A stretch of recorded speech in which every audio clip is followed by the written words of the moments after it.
Hello! Welcome everybody to the inaugural stream of I Should Mute Twitch.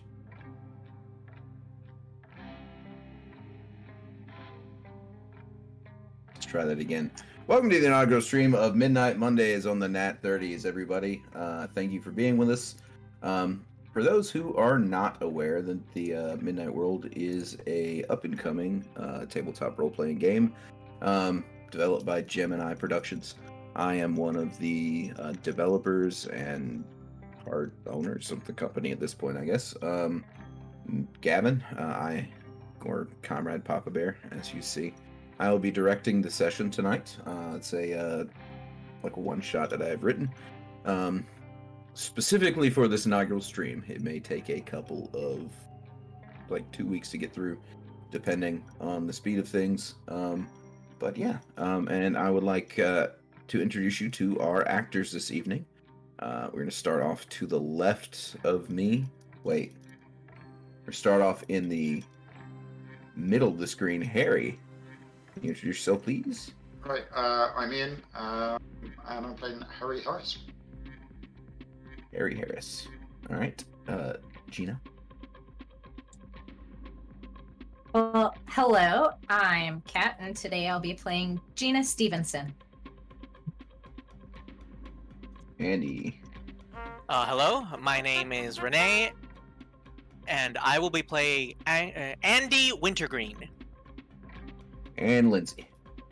Hi everyone, my name is Emmy, and I will be playing Linsey Carver. All right.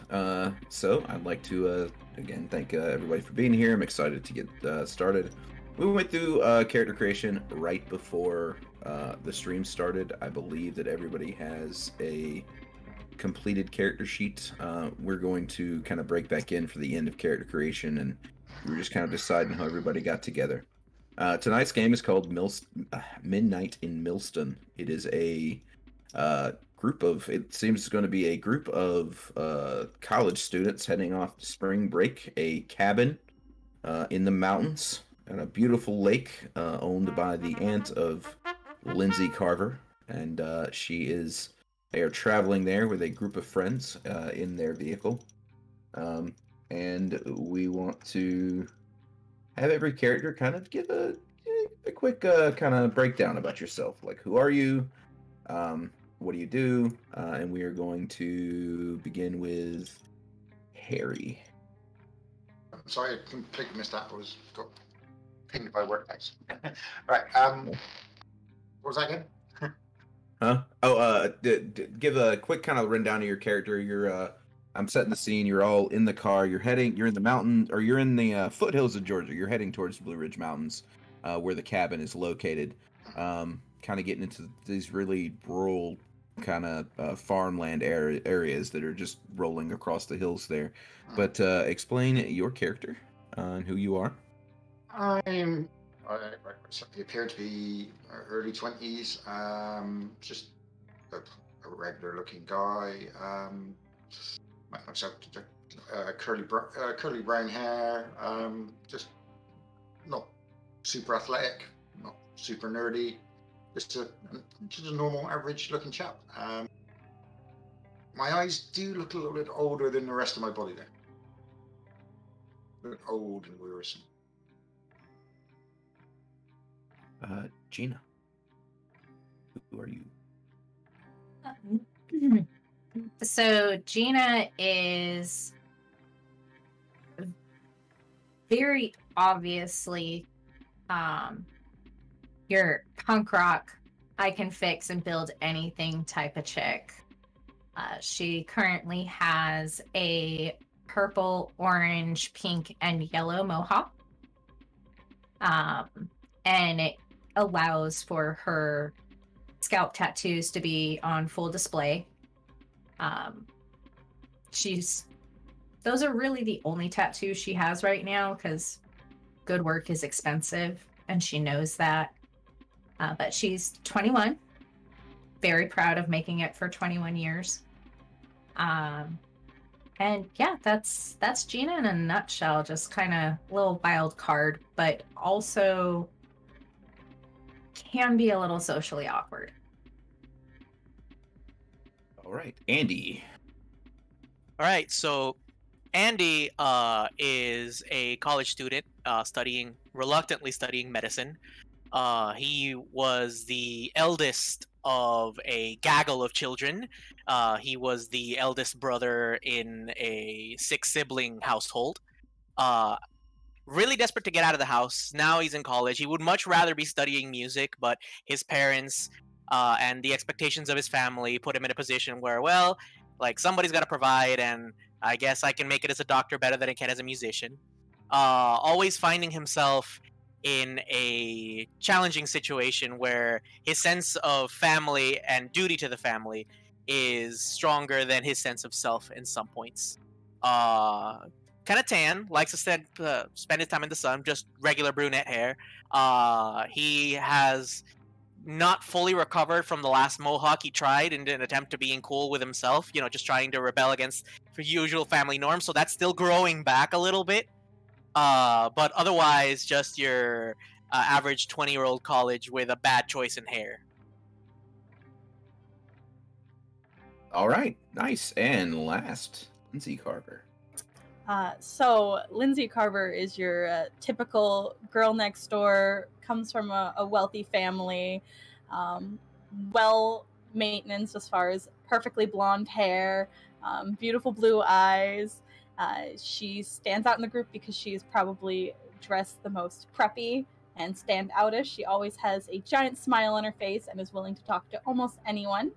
And she is studying political science in school. Straight A's, of course. The typical good girl attitude. Awesome. Well, there we go. And you've left whatever college you were at, we'll say, University of Georgia, right? But you're heading out west towards Blue Ridge Mountains. You're riding in Linsey's expensive SUV. Of course you are. However, right now you're sitting in the cab of an old wrecker somewhere in the rural foothills of Georgia.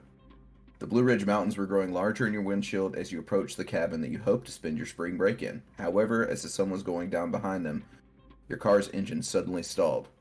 Your cell phones had little service, but fortunately for you, this old heap happened to be passing by. The tow driver's name is Clive, and he's taking you to his shop just a few more miles down the road. He's told you that he won't be able to get a look at it until the morning, and is offering to drop you off at the Millston Motel, a small place just a mile down the road. Nímelo. All right, turn it over to you. As you're kind of sitting there, your mood dampered a bit from what excitement you felt you were about to have, and now, of course, you're having an emergency. You can't get a hold of your aunt. You can't get a hold of anybody. I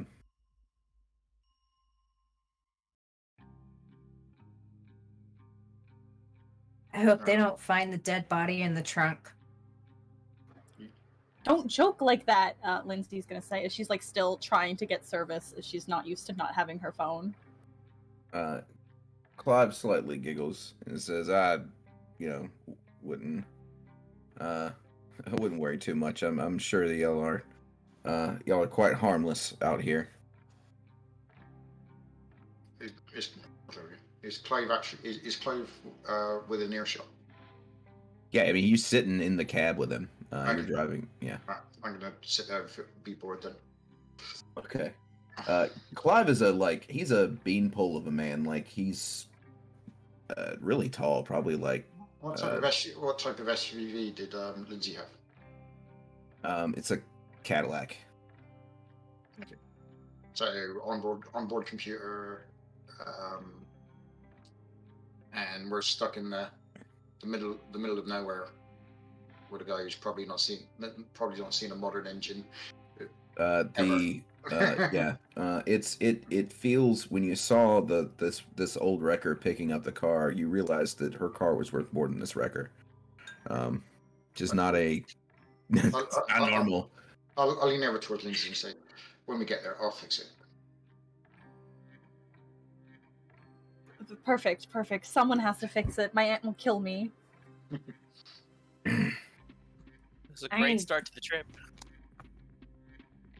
I could help take a look too, but I'm not a mechanic like that. I mean, kind of, but not really. I much rather make things pierce other things.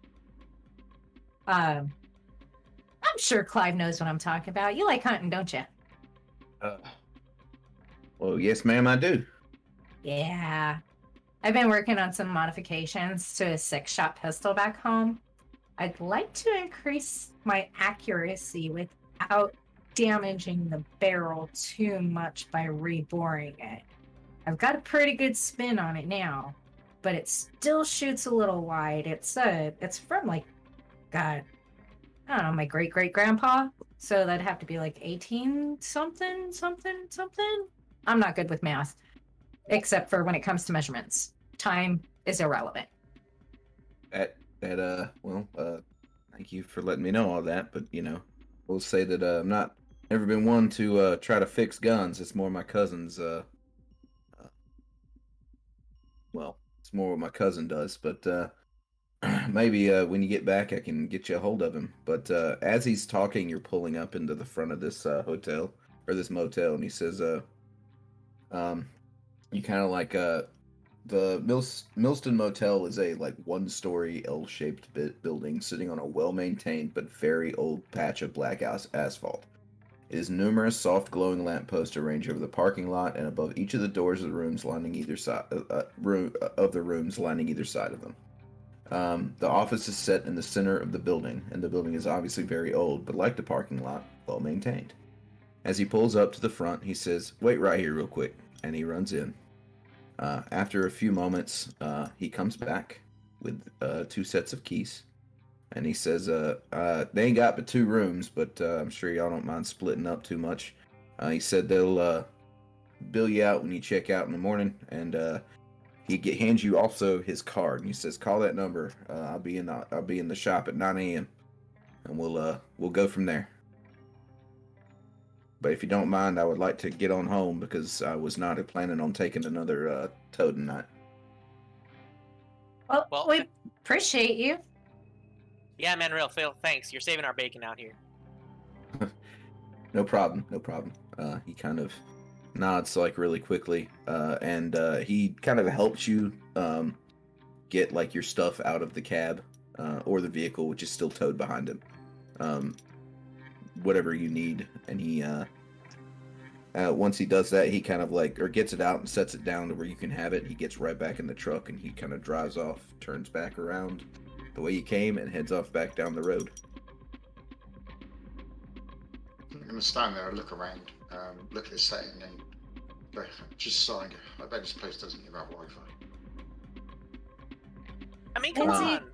Do you have LoadJack on your car, or like some kind of tracking device that once we get cell signal, you can make sure that he actually took your car to where he said he's gonna take it? Because I don't know why, but I just got a really weird vibe. I mean, it has a lot of like new cool features. I guess that's one. I mean, it has Bluetooth. Well, maybe it's check your phone for like a Find My Car app. Because if it's got that, then it's probably already like clouded and all that. Harry, you know that stuff. Yeah. Do the things. It shouldn't be too hard to find. All we need is look at my phone. Some service. Andy, let's get these bags inside, yo. Yeah, sure. Andy's gonna go over and take some of the heavier bags, and all right, Linsey, you really have got to prioritize with your luggage. There's a lot here. You never know what you're gonna need, and her luggage is all like name brand, like top tier designer bags. All right, you're dragging these up to your door, to the door. You actually, the keys they gave you, they're not key cards. These are old-timey keys with a key ring and a medallion with a number on it. That is what you have. You each have been given 2 keys to each room, or you've been given two keys to each room, so you can split them however you want to. What are your sleeping arrangements going to be? I look over. Parking lot party. I mean, I guess, yeah. I mean, Harry, if you want us to take the room, like, guess you and me, mate. Yeah, and then I guess I gotta park these bags over by Lindsay's, and then I can just go over to the room. I only have a backpack on me, so just the essentials. Okay. I'll take you to our room after Andy does the chivalrous thing, and I'll head over to whatever room my number is. Okay. That is 5 and 6 are the 2 rooms, so whichever one you would like. We'll take room number 5. All right. Room number 5. You get in there, and it is it's really old. That's the first thing you kind of notice. The furniture is in a very old style. It seems to be most of it's handcrafted or handmade. It's very heavy, like nice rich wood. This room is a lot nicer than you would have expected for such an old place. What you do notice is there is no television in this room. There is simply a bed. There is a typewriter sitting at one of the at the desk at the end of the thing, and there is electricity. There's lights,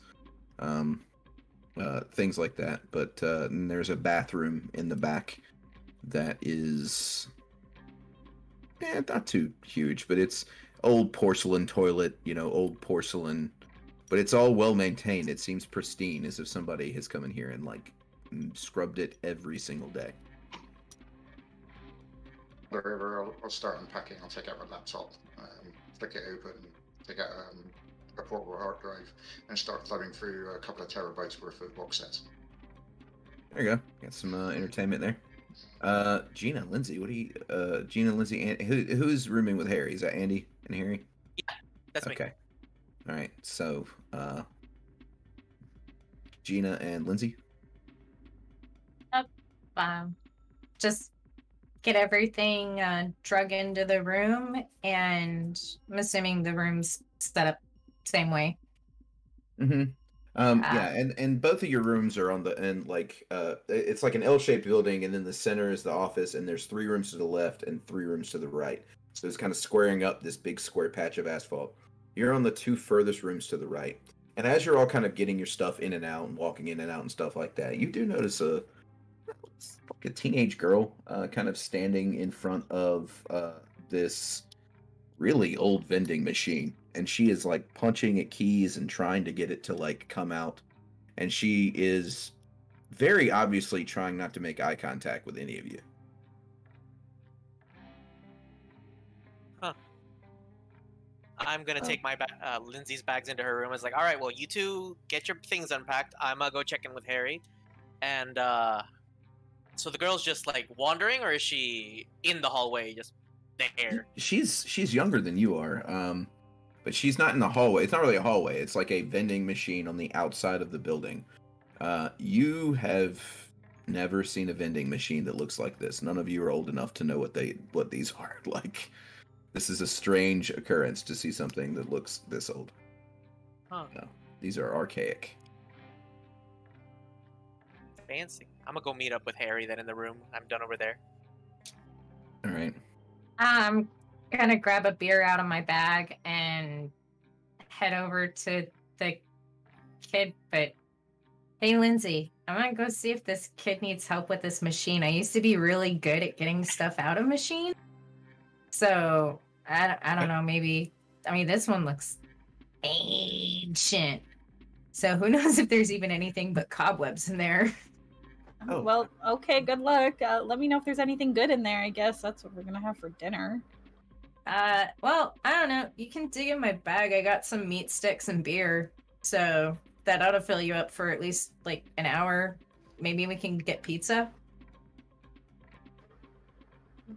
Great. So, I'm gonna go over and interact with this child throwing a fit at a vending machine, like I used to. Right. You actually. Oh, really quickly. I forgot to make an announcement that is very important. So let everybody know, Midnight Monday streams are... Oh wait, I did make this announcement, didn't I? About the mutual aid thing? No, I didn't. We weren't live yet. We weren't live yet. That's why I messed up. I was talking to y'all about it. So Midnight Mondays will be doing mutual aid donation streams, and tonight's stream is dedicated towards a friend of mine. That's at Emotional Lifeline on Twitter, on Twitter. Her name is Bobby. she's having some issues moving towards a. She's trying to get housing secure by the end of the month. So any of the donations made during the stream tonight will end up going directly to that.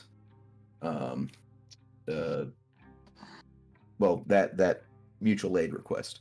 And every week I'm going to make an attempt to do a new mutual aid request of some sort. So whatever you end up donate during Midnight Monday streams is going to go where it is needed, somewhere else. So I appreciate that. Anyway, back to the game. I'm sorry about that. You come up to this young girl who is standing there, like as you like approach. She has just kicked it, and kind of like she kicked the machine, and she kind of like sticks her head back and turns around, and she sees you coming, and she immediately tenses up. What do you do? Hey, feel better? Did you get anything out of it? She says, no, I thought I had enough, but I didn't put enough in there, so it won't give me anything. And it won't give you your money back either, huh? No, of course not. I guess these dinosaurs aren't any better than the new ones. Yeah, I've never seen one like this before. I don't even know what... I wonder if it's even programmed to, like, acknowledge modernly minted coins. When I was looking at the electrical engineering program, they were saying how different readers for different coin and dollar reading technologies have changed because the materials have changed, so thicknesses and like the readers and stuff, and it just is too much. I'm not good with electricity. Anyways, make an intuition plus we'll call it wit roll. If you have mechanics, you may use that. Or engineering. Indeed. So that since you have mechanics, your skill dice pool is increased to d8s. You do not have any distress die yet, thankfully.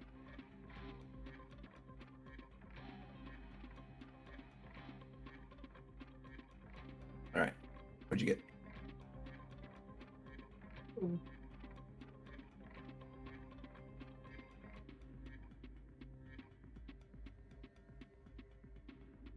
That was 2 7s and a 4. So that's 2 successes. Yeah. So as you're talking about readers and stuff, you look over it and see that this thing is an old... You lay coins like down on top of it, and you push them in, and it's just triggering like an analog mechanism that causes it to go. In fact, you know exactly what this is. You could probably, with enough time, like find a way to like rig it. There's a reason they don't make them like this anymore. But you do see that as you kind of look over it, her problem wasn't so much that she didn't have enough money. She stuck her money in like the wrong kind of slot thing. She was confused. So let me see if I can fix it. Okay. Yeah, you're able to like kind of retrieve her money and put it in there. And I show her that it goes into the little holes, and then it goes shoop. She she says, "Oh, thank you," and then she hits the little trigger. It's like a 1-button thing, you know, and it kicks out this what looks to be some sort of snack cake or something, and then picks it up out of it and says, "Oh, thank you very much. It's been one of those days." You're welcome. Are you new here? Yeah, we were up from the university, University of Georgia, and we're supposed to be spring breaking, but instead our car spring broke. Oh, you end up going with that strange fella Clive? He is strange, isn't he? He's strange, but he apparently can fix cars real well. Well, I hope so, because my friend, her car is like basically fresh from the manufacturer. I don't even think it hit the lot. So you know that lake that has that real big fancy house on it? And I heard it has its own little private island on the lake. Her auntie owns that. So if that tells you anything about like how fancy her car is going to be. Well, I'm not really from here, so I don't know a whole lot out this way. My family's we're from Pennsylvania. Oh. But, with my mom just got married to someone, and we just moved down here. Oh, you don't seem too happy about that. I would prefer not to talk about it. Thank you for helping me out, though. And as she's saying that, you hear behind you the ring of a door opening from the office. And when she hears that, like, she perks her head off, and like as you kind of like acknowledge it, she bolts off into behind the hotel and kind of runs in a different direction. Just off into the like the a wilderness. gazelle in the dark. Yes. Yeah. I hope that kid's all right. I mean, at least she's got something sweet. I hope that's not the only thing she's got to eat tonight. Beer, make me forget about this entire thing. All right. So you're drinking. Does anyone else partake? Y'all just gonna go to bed and hope for the better in the morning? I suppose when Andy gets back to his room, I'll look over to Andy and go say, "What do you want to watch?"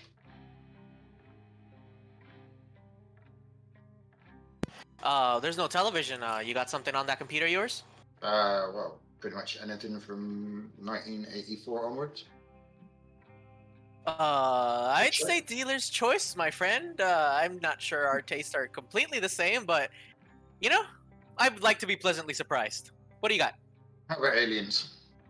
Sure! That'll do. And I'll boot Aliens up on my laptop. I'm gonna check around the room. Sure, some fancy old things in here, and I check out the bed. What kind of a bed is it? Is it a full-size bed, a king, a queen? You're looking at a queen-size bed. You know, it looks close enough anyways. I guess we're gonna be sharing a bed. I really hope you don't mind light snoring.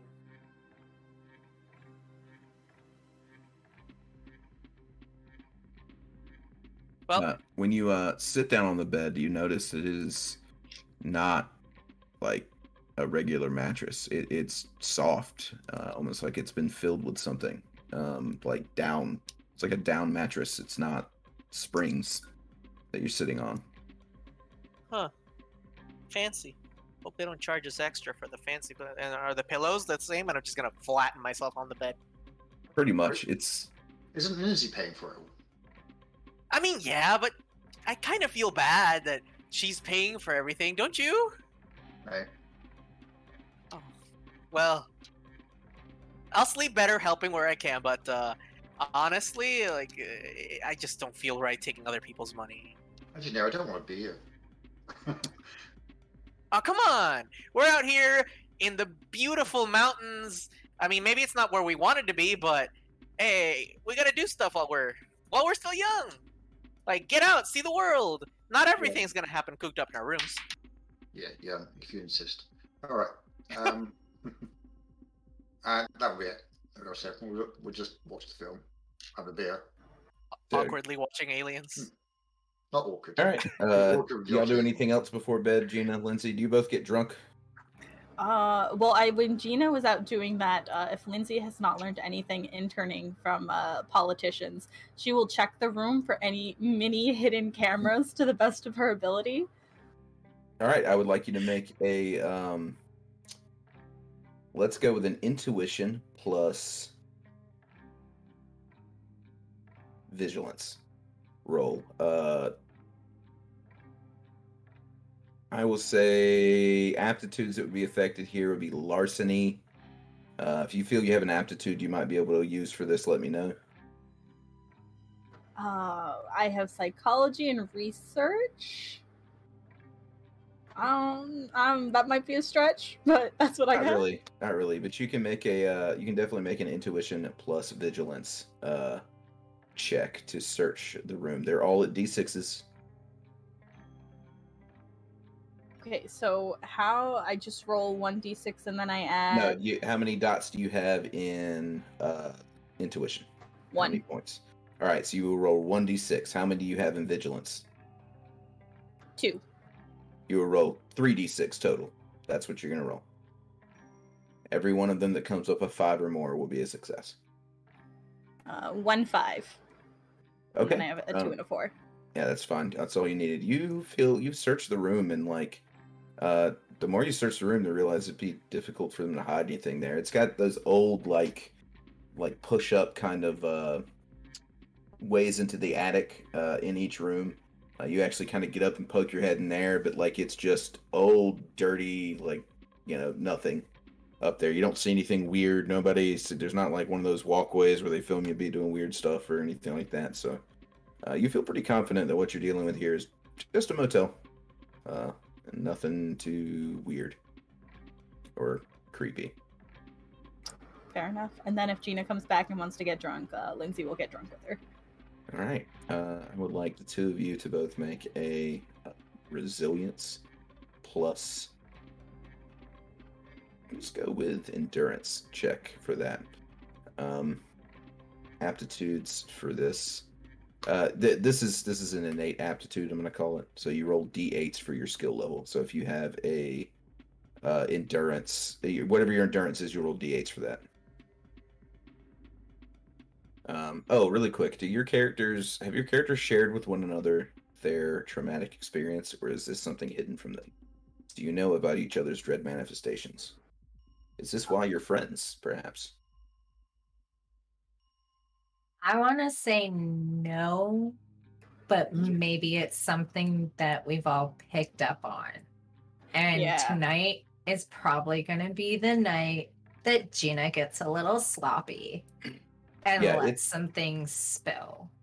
Yes. There you go. Okay, cool. Just wanted to check from a game standpoint. Okay. So you kind of go and get. Did either of you get a 0 on the roll for your composure or your drinking? Nope. I got one single 6, so one single success. You both get drunk. You both go to bed. So at and Andy and Harry, you end up watching most of Aliens, all Alien, whatever, but you end up going to sleep as well, and you're having kind of really nice dreams. All of you are having dreams that involve a lot of singing and music. You hear singing from over the mountains. You hear singing from the woods, and it's very pleasing to the ear. You're having and it's a nice feeling. It's almost calming after the day that you had, until you are all shooken awake by a shout, and you wake to see 2 deputies holding guns on each of you, a gun for each bed. And they say, well, shit, all right. I forgot to read what they said. They say, Millstone Police Department, put your hands up, get out of bed. And they are shouting down at you orders for you to, very quickly get out of bed. Everybody make a keep it together check. That is going to be your resilience plus your composure. This is an automatic D8s on your composure. This is a dread kind of you've become touched. You've dealt with some of the most stressful shit imaginable. You have an aptitude in this, basically. Stressful situations are... Okay. Did anyone get a 0? Nope. 6 and 3. Gina got a 0. So you wake up and you see this gun, and immediately you are you tense up, you freeze for a moment. You're having bad memories about cops in your past. Punk rock kid. You need to add 1 minute to your track. You now have your first distress die. Thank you. You're welcome. Thank you. Yeah. Always happy to do it. And as they are shouting orders, they start dragging you all out of bed in your pajamas. And what are you doing while this is going on? Once he starts dragging me out of my bed and say, well, can you at least hand me my boxer shorts first, please? And he kind of looks down at your naked form and kind of scoffs in disgust and he goes over and he tosses you a pair of clothes. Your clothes are laying beside the bed or whatever. Andy, what about you?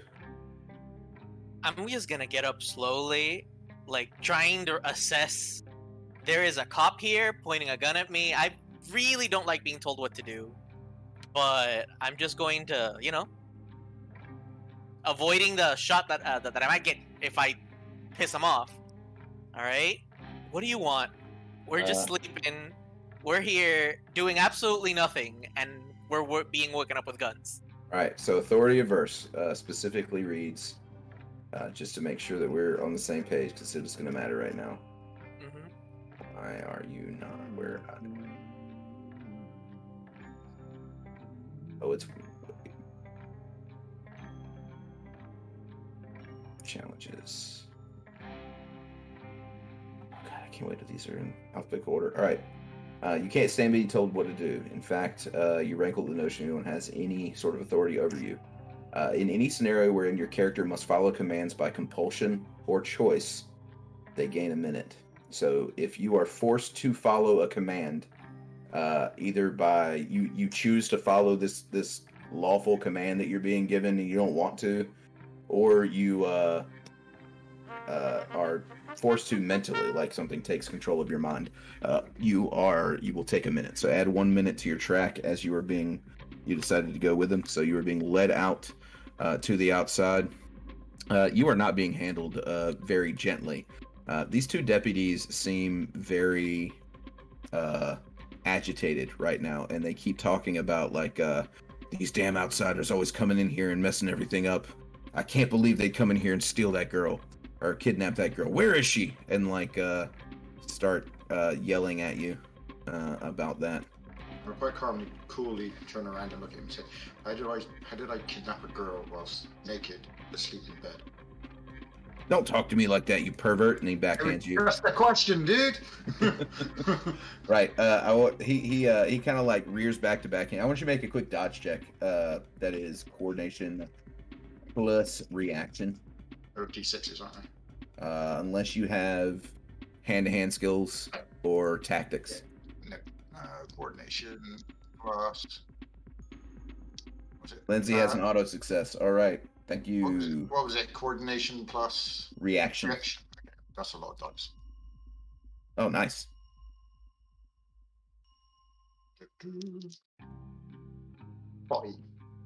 5? Oh, wow. So yeah, he reaches back to backhand you, but you very quickly get out of the way. And as he does, the other guy grabs, says, "Dog it, calm down. Let's get him back to the station. We can question him properly there." So you're each put basically a gun is held on you while one of the deputies they line you up on their car, pat you down. They take off of you any weapon that you can conceivably have. Who has a weapon on them? Right, my boxer shorts. Lefty and righty? Gina? Yeah. Gina, you have a weapon?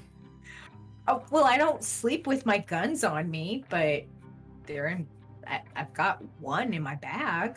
Mm-hmm. Okay. Well, they're not. They handcuff you all, put you back into both of their patrol cars, and for a few tense moments, Gina and Andy, you are in one patrol car together. Harry and Linsey, you are in another. Shit.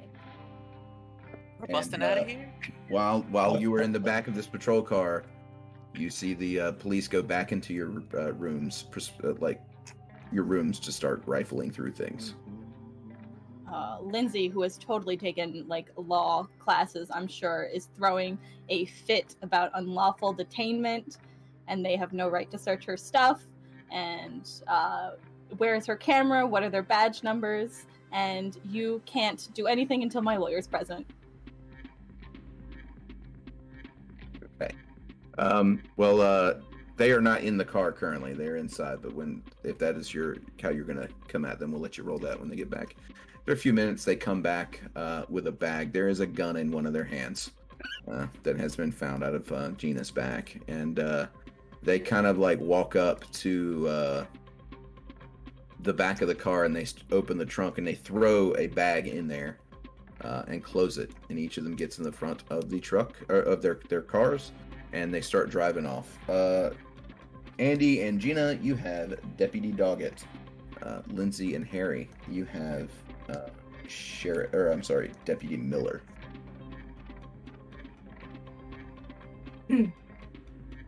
Dog. You know, you can't just drag us off like this in the middle of the night. I tell you what I can and can't do. Dog.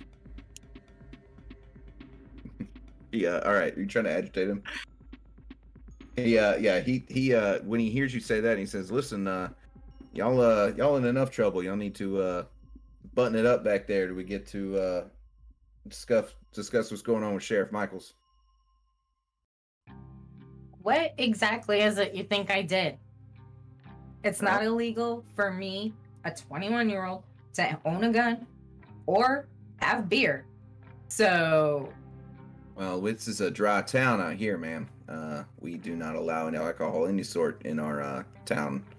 Well, I'm so sorry that your little town doesn't have a big enough dealership or repair shop that we could have gotten our car looked at and moseyed our way on out of your little town onto our destination last night. But Clive dropped us off here. Right. How was I supposed to know? I didn't purposely visit here. Good. Well, you can take that up with the sheriff when we get in there, and he'll decide what he's going to do with you. So, like I said, I think I would prefer to finish this trip in silence there. We'll handle the rest of you when you get there. And he pumps up his radio, and coming out of the radio is music you have never heard before in your life. It is in a language that you don't recognize. It sounds like chorus music, almost. Like a choir singing it, or some sort of... but it's coming out of the radio, and I believe that is Linsey. Wait, no. You do not understand this, Gina. You need to take another minute.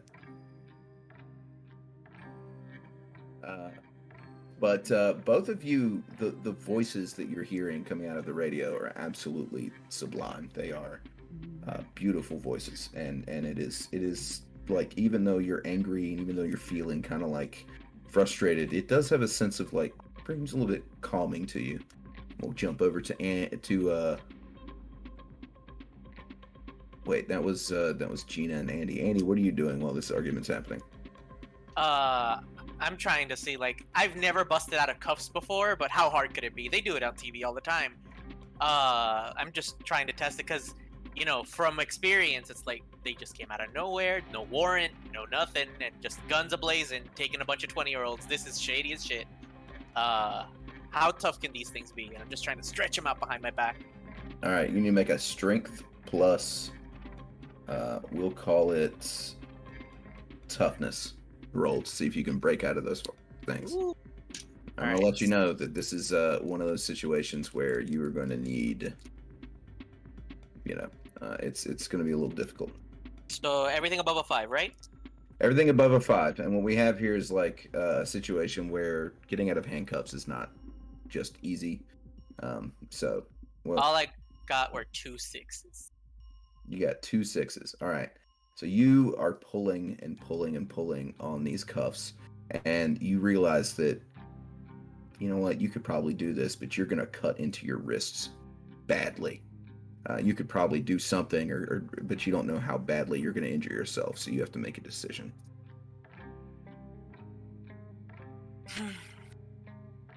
And then again, you're also sitting behind a guy with a gun, so... I'm not going to strain it because I figure if I cut myself, then I'm going to bleed, and I don't want to bleed. I really don't want to bleed. Yeah. And I just got to sit there in a corner. Mm-hmm. And as you're kind of like trying to like not think about the scent of blood, just something you hate, he does that argument ends, and he turns up that radio just a bit, and you hear the same music coming out as Gina does. All right, Harry and Linsey, you are in the other vehicle with Deputy Miller. So as soon as he gets in the car, Linsey is going to go off. I don't know who you think you are. You have no right to unlawfully detain us. We have done nothing wrong, and you cannot hold anything against us. We You cannot even speak to us until my lawyer is present, and I will have your badge number and your whole office wrapped up in so many lawsuits. The entire time that you, as soon as you start in on like legalese, he just starts laughing. He is laughing almost hysterically as you are driving down the road. He ignores every plea that you make. He does not make a word, doesn't speak a word to you, unlike old Doggett there. He just completely ignores you, and he continues head on, and he turns up the radio, and you hear the same music. Harry, what are you doing while this goes on? Just sit there quietly and just shake my head as she's off on a rant. I just mumble to myself, because she's always like this. Yeah. And then you also hear the same music. Now, does anyone have languages as a skill? No. No. Or as a aptitude? Okay. Good. So you are driven about 10 minutes down the road until you get to a you get to the outskirts of a small town. The buildings here are like, there's light poles and there's electricity, but it's very simple, just, a light every few minutes down. The houses all look very similar. You drive past a few of them. There's a couple of businesses here and there. Everything seems to be hand built by wood, as if this town was put up 150 years ago, and then they just kept maintaining it and building on. You get to the center of town, and you see this massive brick building in the center of it. A big circle, like a traffic circle, kind of surrounding the entire thing. This is the center of their city, and it is a huge brick church building. On the side of it, it says Church of the Crowning Chorus, which is, and we're talking like you're in the South. You've seen churches, like you throw a rock and you hit 3 of them, but you have never seen a church that looks quite like this. It is massive. There are massive stone columns in the front of it, like a rounded brick staircase that leads up to these massive double doors that seem to be carved, but it's too dark to really see what's going on. And right next to this huge building is a municipal building that says it is the Millston police station. You are brought up and inside, and each of you is pulled out of the vehicle. Does anyone resist? I look at Gina. And I give an assessing. I give him the not now, not yet. I nod. Just. Okay. Cool. We're gonna hold on for 2 seconds. You're brought in to the front door. One of the deputies kind of walks up and unlocks it to bring you inside the front. It's like 3:30, 4 o'clock in the morning. There's no receptionist here. It doesn't look like there are any other officers in this building other than these 2 deputies that are escorting you in. And they take you through the back to the bullpens, and then they take you back to the holding cells. They throw you inside and ask you to turn around. You're in 2 separate ones. It's Andy and Harry together, and Gina and Linsey together again, and you are asked to kind of turn back and get uncuffed, and now you're kind of loose inside of your individual cells. These are still stuff you'd see in a movie. The bars here are all black iron or wrought iron bars. It's literally the old massive key that you're dealing with, as if something right out of a Wild West kind of thing. Just it does not fit. You feel like you've been transported to a whole nother time when you're in this place. But you came here in a Jeep, or not a Jeep, but an actual automobile. An Escalade. Yeah. Originally, and then that broke down. Maybe that's why it broke down. I'm gonna have to talk to Linsey about this. So the 2 deputies stayed here, and they Doggett starts looking really excited, and he's like, "Oh, we got him! We got him! The sheriff is gonna be so proud of us. We've caught these vagrants coming into our town and harming our citizens." And Miller says, "Yeah. We did. So what do you want to do now?" And Doggett kind of looks back at Gina and says, I want her to go first. And Miller says, all right. And as soon as they start walking towards the gate, you hear a door slam behind them. And this big-bellied, guy in what looks to be like an actual cowboy hat kind of walks in the front room. He's got very smoky vibes to him. But he walks in and says, what have you boys done now? God damn,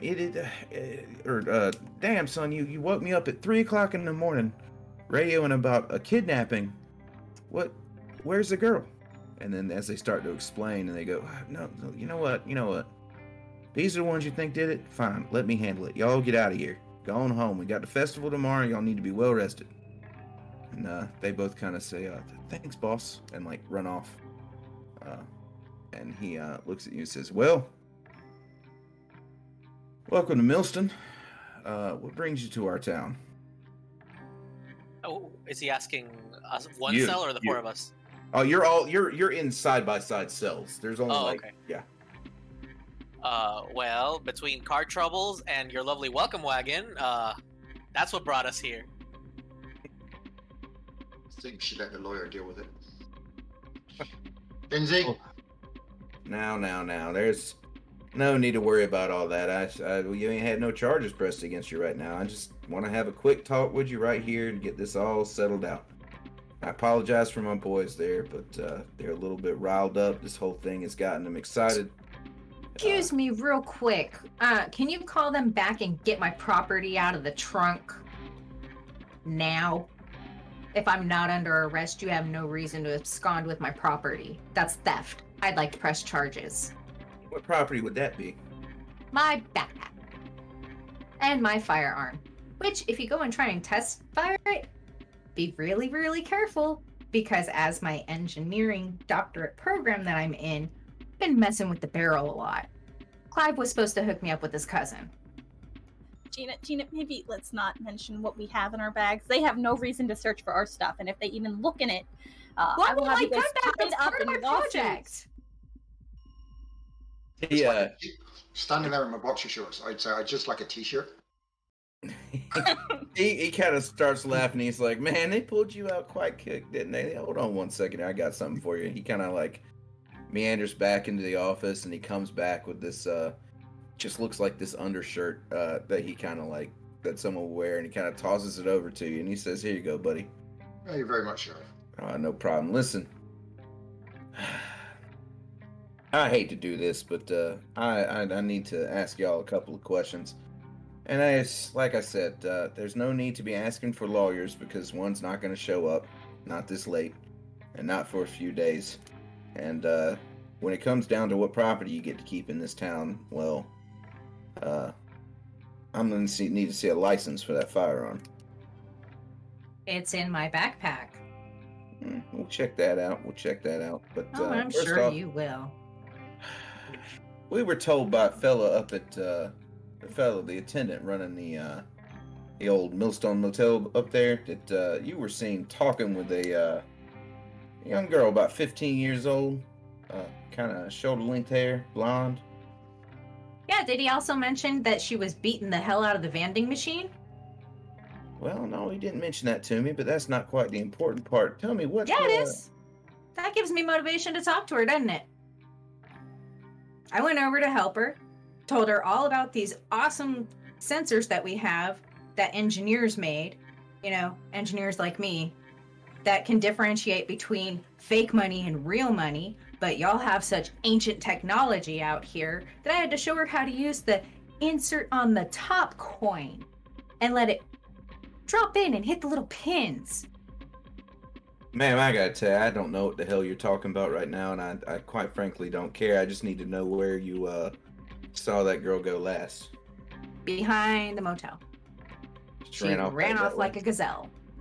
She with anybody else? She seemed like she was distressed. She was, she don't like her new stepdaddy. Or this town. Well, that's hard to hear. We have been trying to be welcome as we can to the new young lady, but, it can be we have a different lifestyle out here, so I'm sure you've noticed. Yeah. Yeah, no, definitely. If you welcomed us the same way you welcomed her, then Can't blame her for wanting to go back where she came from. Linsey, get your lawyer. I want out. Where's my phone call? Oh, he kind of like looks at you. He says, "Well, seeing as how there ain't no need for any kind of arrest here, I don't believe y'all absconded with the young lady." He opens both of your cells and said, "Listen, y'all free to go. I'm gonna give you a ride back to motel. Let's have a nice chat, cool everything over, and see how we can go. I'll have a chat with the deputies tomorrow, but they got when it comes to missing child in this area, they get a little overzealous. So I do apologize to you all four." I still want their badge numbers. Okay, well, Doggett's badge number is 1, and Miller's badge number is 2. Figured as much. I was So about to tell you that, Lynn. You know, when I figured we'd get arrested on spring break, I didn't think it'd be on kidnapping charges. I figured a lot more alcohol would be involved.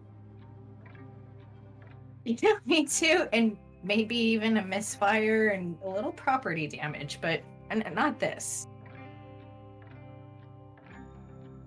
yeah, well, just a little bit of property damage, eh? Well, he Well, you know, misfire, that'll put out a window. That's property damage. You gotta pay for it. there you go. Well, That's what he happens kind when you of, do experiments. he offers you he kind of like steps back out and he says, "Listen, I'm not gonna be going back to bed tonight. I'm gonna start a pot of coffee. Would y'all like something as I get you processed out here?" I mean, I'm sure your coffee is all right, I guess. Well, I don't know about the rest of y'all, but, you know, if they're gonna give us stuff, might as well after the night they've given. So yeah, I'll take you up on your coffee. Yeah, it's growing right here in Millston. I'll have water. Maybe no. You know, no. No. So yeah, he brings over a cup of coffee to Andy and anyone else that wanted one that he's brewed up as he's kind of like doing the paperwork and stuff like that.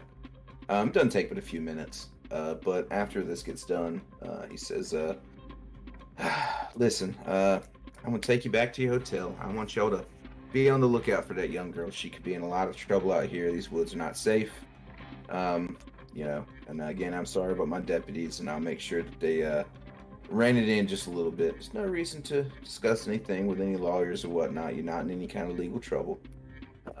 It's not my legal troubles that I'm worried about. I was worried about your sheriff's office, but so you hear him kind of again, he chuckles the same way that the other guys did, and he said he says oh you city folk, you are a damn trip, let me tell you right, Dad. Let's get you on out of here.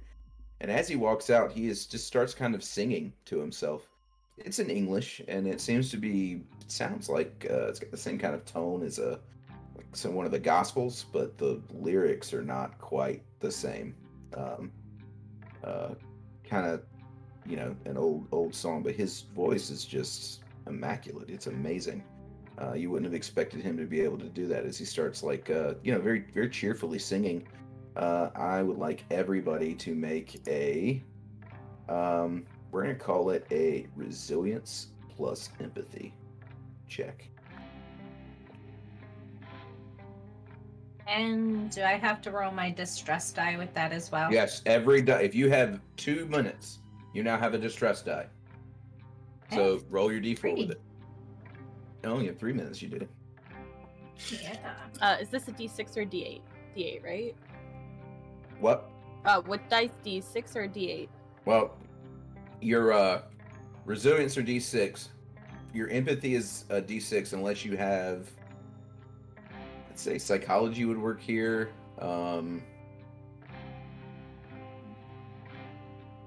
Yeah, it's pretty much psychology. If you have another aptitude you'd like to argue, you may.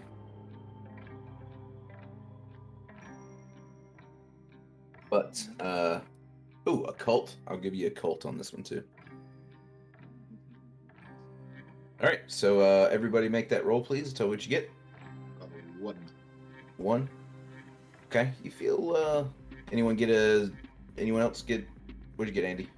I got a 6 and a 1 on the D6s, and I rolled the D4, and I also got a 1 there. So you got 0. Ooh, okay. Okay. Gina, what'd you get? I got a 6 and a 4 on my D4. That's a good thing, right? Yeah. You do, as long as you don't roll a 1 on the D4, you're fine. That's the only thing you care about on the D4. Generally, unless something changes that within like a status effect or something. Linsey, what'd you get? I got the lowest I got was a 4, and then I got a 6 and a 7. Okay, so you're fine. You did. The music is pleasing to your ear, and it's like it almost kind of like makes you drop your guard. Andy, it does make you drop your guard. You're like actually feeling pretty confident that this is all over. It was just a big misunderstanding. You like. It's almost like the stress of everything just sort of bleeds away from you, in that aspect, at least. This is some really good coffee. Mm-hmm. Yeah, it's quite wonderful. It's like he kind of points and he says, "There's got we do some coffee beans down around that way, but pretty much everything we do here is locally sourced and grown. Sung it right up from the ground." Could use some caramel. And he says, "That's the devil sauce. You know that, right?" And then he kind of like stares at you, and then he just starts bursting out laughing, as if he's made the funniest joke in the world. And he says, "I'm just fooling with you, darling. Let's get on in this truck here. I get you back." Can we all sit in the back, or does someone have to sit up front? Because Lindsay's immediately going for the back. Harry calls shotgun. He's driving like an SUV, like a big Jeep. Guess we draw straws. Full shotgun. They're calling not shotgun. Is that what everyone's calling? I'll get in the front. Andy, you feel completely comfortable getting in the front, by the way. Yeah, sure. Why not? Like This guy, you like this guy. He gave you amazing coffee. He's got a wonderful singing voice. Well, definitely. Like, I'm not take the front, guys. Don't you worry about it. Like, I think it was just a terrible misunderstanding. Lindsay, maybe we don't have to call your lawyer after all. I'm calling my lawyer. And he continues to kind of hum to himself and sing. And when he turns, you all get in the car. When he turns the car on, the radio comes in exactly at the lyric that he is at in the middle of that song. For the same song, he picks it right up with it. And he starts heading right off down the road, back over towards where the motel is. Take about 10 minutes to get there, and the entire time he is kind of singing to himself. Does anyone want to say anything, do anything as you go back? Just leave him alone. Okay. What if I just start singing, humming along to the tune? It's like... if you start humming along to the tune, he actually, it emboldens him a bit, and he starts like getting a little more into his singing, and like looks over at you in this almost like appreciative way, like and you all get back to the motel, and you get there. You are given back your bags. He did see that you had the registration for your gun, and you were fine. And he asked you to he's like, well, it's probably gonna take old Clive a little while to get your vehicle back on the road, so why don't y'all let the town make it up to you. Come on out to the festival tomorrow. I'm gonna tell you, you're gonna hear the best music you've ever heard in the entirety of your life. That's what this town is known for, after all. Is that what's been playing on the radios? Oh yeah, homegrown music. Right. It's we have a bit of a tradition out here. We don't get much radio service out these ways. Not a lot of cell phone service. Nothing like that. Nobody's tried to dig no internet cables out here either. We ain't much worth it. This town's been around for a few hundred years. We have maintained the same. When we founder was Pastor Millston. He founded that church, and his I can't remember how many times great-grandson is pastor of that church today. Huh. But we are. But if you want to hear the most beautiful music that mortal ears could ever hear, please come on down tomorrow. We'll make it up to you. Plenty of games, plenty of food, all of it free.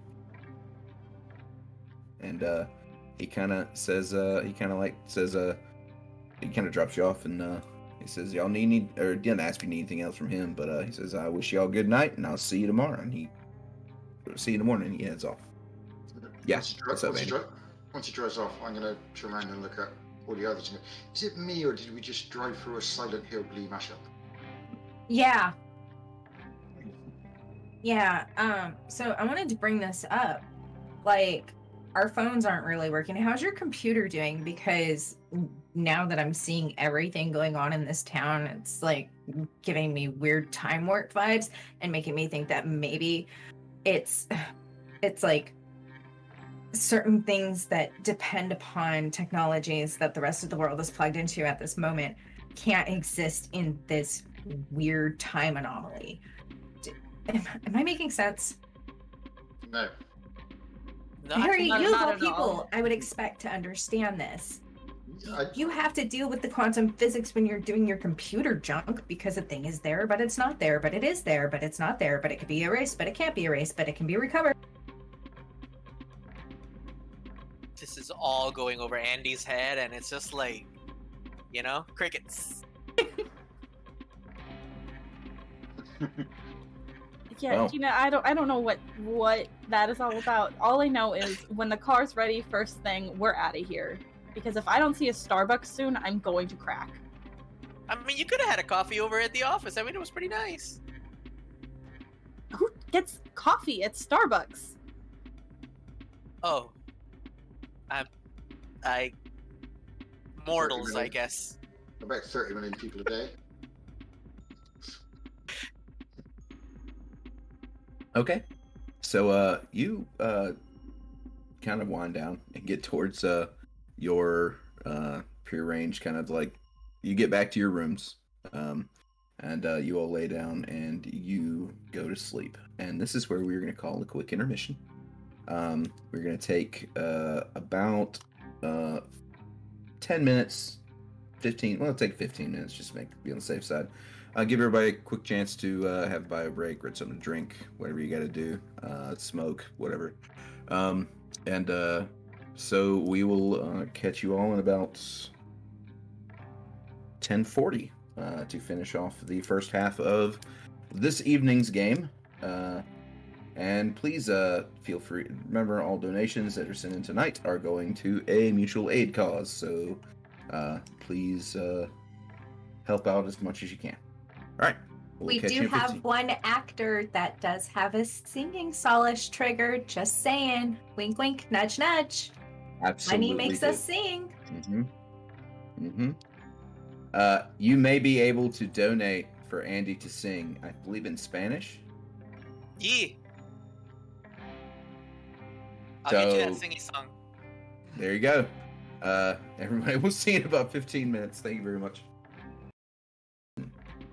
You all wake up. Some of you a little bit. None of you. Actually, both of you rolled well, so you're not hungover. You're all a little bit frustrated, but your adrenaline, like after laying down as your adrenaline kind of was like setting down. I need everybody to make a keep it together check for your sleep cycle. The remainder of it there. That's going to be a resilience plus your composure.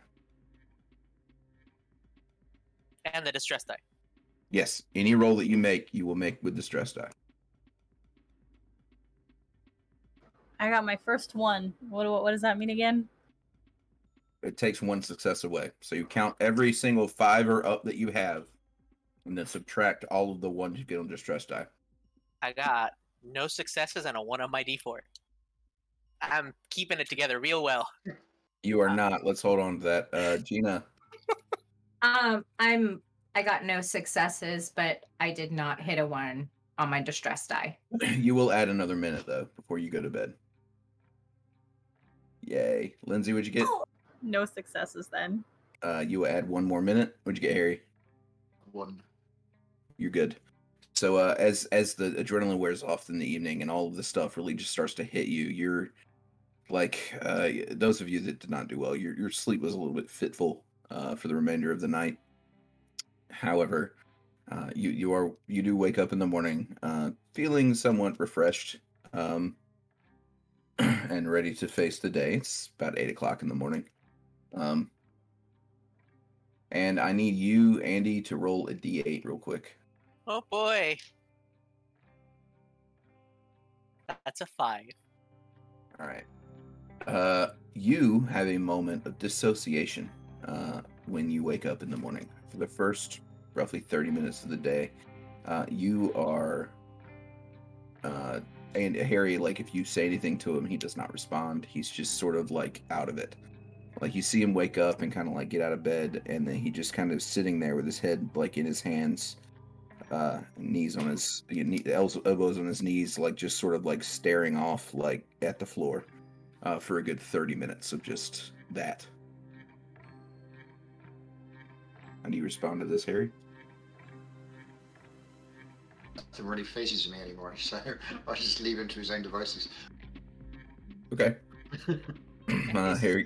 Harry kind of like, so it's going to deal with this thing, and he gets out, after 30 minutes or so, like, he gets done. Gina and Lindsay, do you go visit that, room in the morning, or what do you do?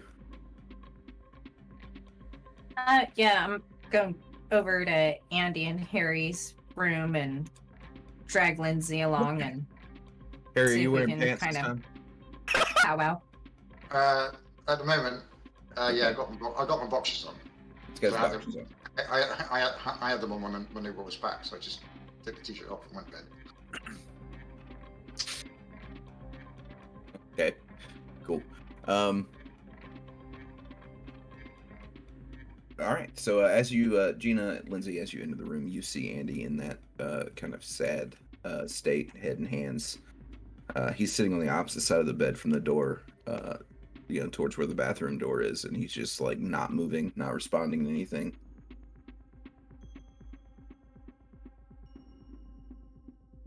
Hey, Andy. Dude. Harry. Did you guys, like, find someone's stash or something? Is he on a bad trip? What's going on with him? Yeah, he woke up and he was like this. Just leave him alone. We all need our own quiet moments.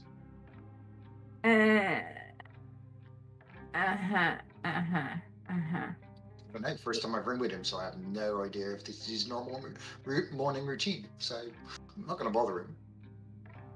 Okay. I mean, yeah, I mean... Lindsay does not mind her own business, so she will go over to Andy and, like, kind of poke at him. All right. What are you gonna try to do? What kind of action are you gonna take to try to? You just poking at him, or are you trying to cheer him up, trying to figure out what's going on? I'll try and, like, poke at him, like, playfully, like, trying to, like, hey, you okay, my guy? All right. So I want to go with your charisma, and we're gonna go with empathy. Charisma plus empathy. You have psychology, or I have psychology. So you have D8s in your empathy then. You have an auto success, Lindsay, on your next roll. So, for Andy. Andy, you have an auto success on the next roll. You're gonna need it. Thank you. It's appreciated. Okay, so I got a 1 on my D4. Wait, no. Yeah, and then I got 2 4s on my D8. I didn't get above a 5. Okay. You got, well, then you don't succeed. Yeah, so. that's... What, did you get any 1s on your D4s? Yeah, I got 1. All right, so I'm going to teach you about seconds right now. I think I need to remind everybody. Seconds can be used to do rerolls. They're kind of like spending willpower.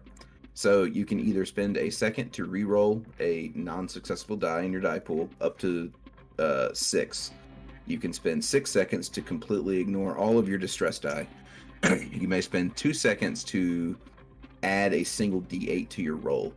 You can spend no more than 6 seconds in a single round or action in this round. And you may do so after seeing the result of your roll. So, and after seeing the result of my roll if we're doing a contested of some sort. Gotcha. Sorry, Andy, you're not worth my seconds. Andy is just out of it. Andy is in his own head, just out there. So, Linsey, you're trying to like prod at him and get him to do whatever, and he just sort of like snaps. Andy, I need you to make a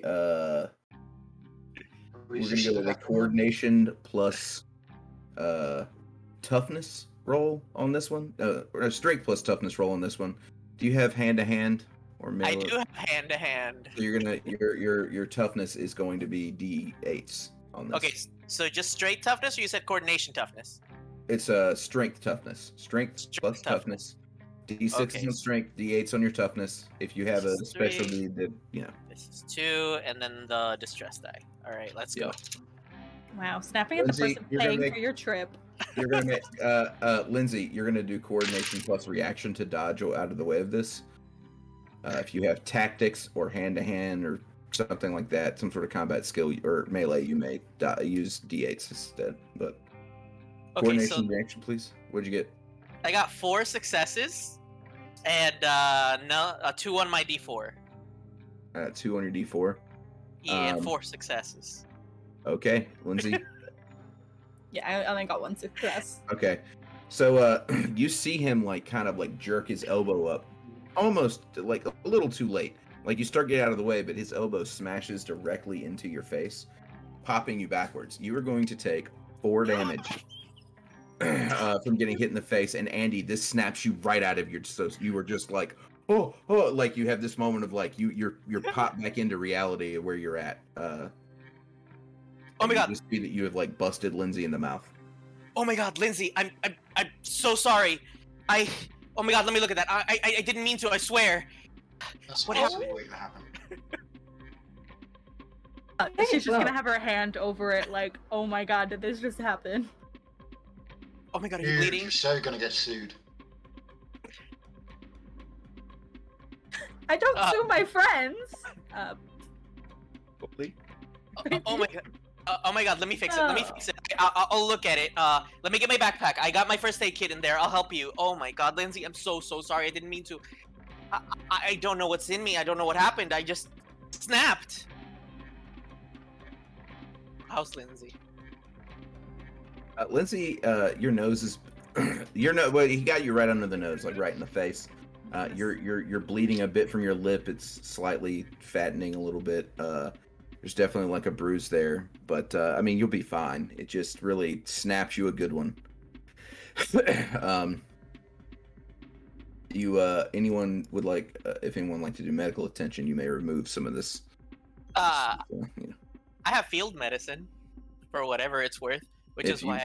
Roll intuition plus your wit, and field medicine brings that up to a D8.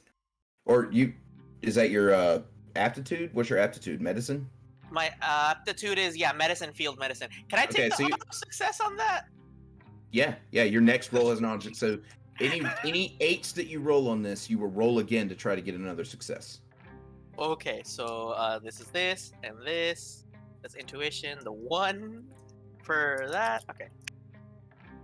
That is a singular success. 1 success. You get the free one. Okay, so let me reroll. 2.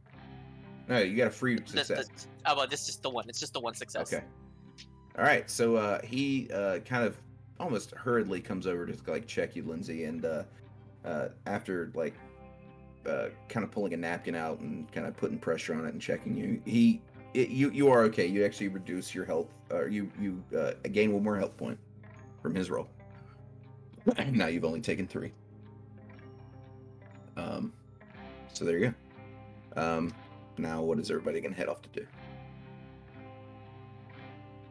So, it's not 9 o'clock yet, is it?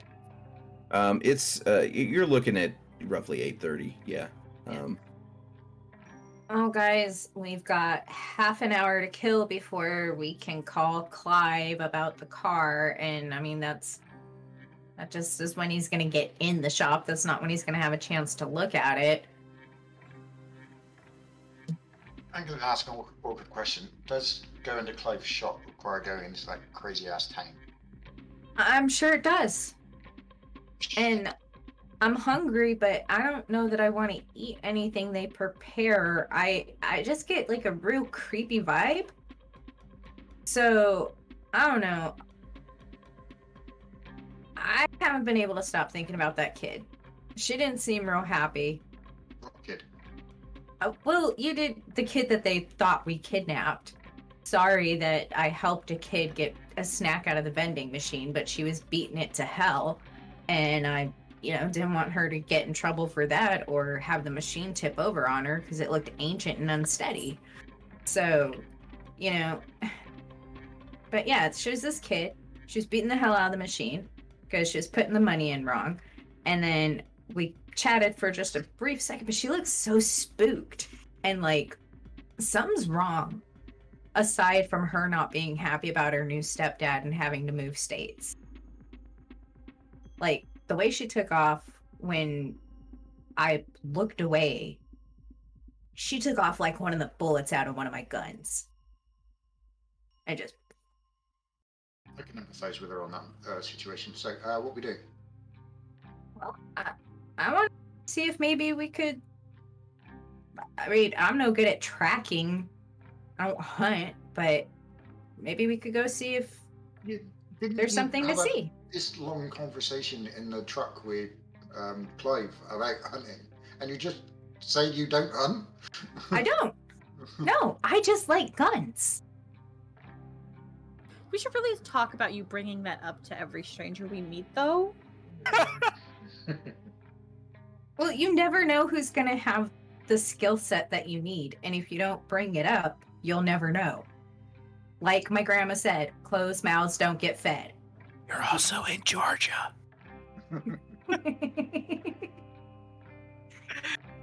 Yeah, I mean, I guess we could take a look around. I would really like to help the kid, but last time we just existed here, the cops showed up at our doorstep with guns. If we actively look for the kid, we might be getting ourselves into more trouble than we might be dealing with. My kid, they care. So, I mean, but I guess it wouldn't hurt to look. You said she went behind the motel? Mm-hmm. Y'all up for a game of Scooby-Doo? Are you gonna put on clothes? She's gonna say, looking at Harry. Do you want to leave the room whilst I get changed, or you can stay and watch? Linsey will go to her room.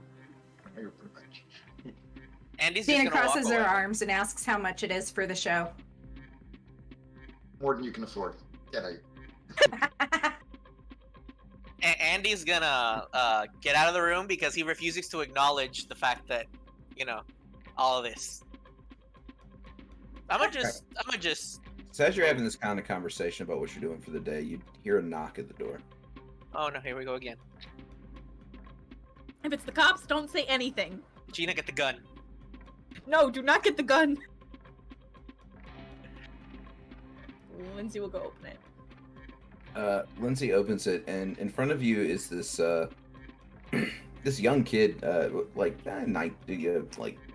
18, 19 years old. Very simple buttoned-up t-shirt or buttoned-up shirt and slacks is what he's wearing. They're not name brand of any sort. They're like someone made them locally. He introduced himself. He's like, yes, my name is Simeon.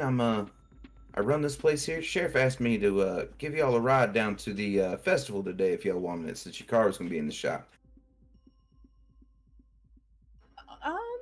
I'm going to glance at the group.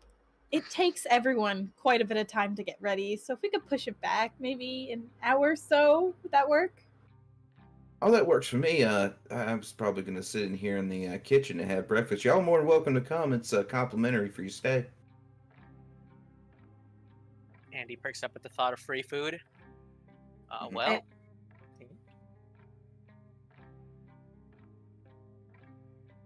What's for breakfast? Well, I believe this morning it's sweet corn muffins,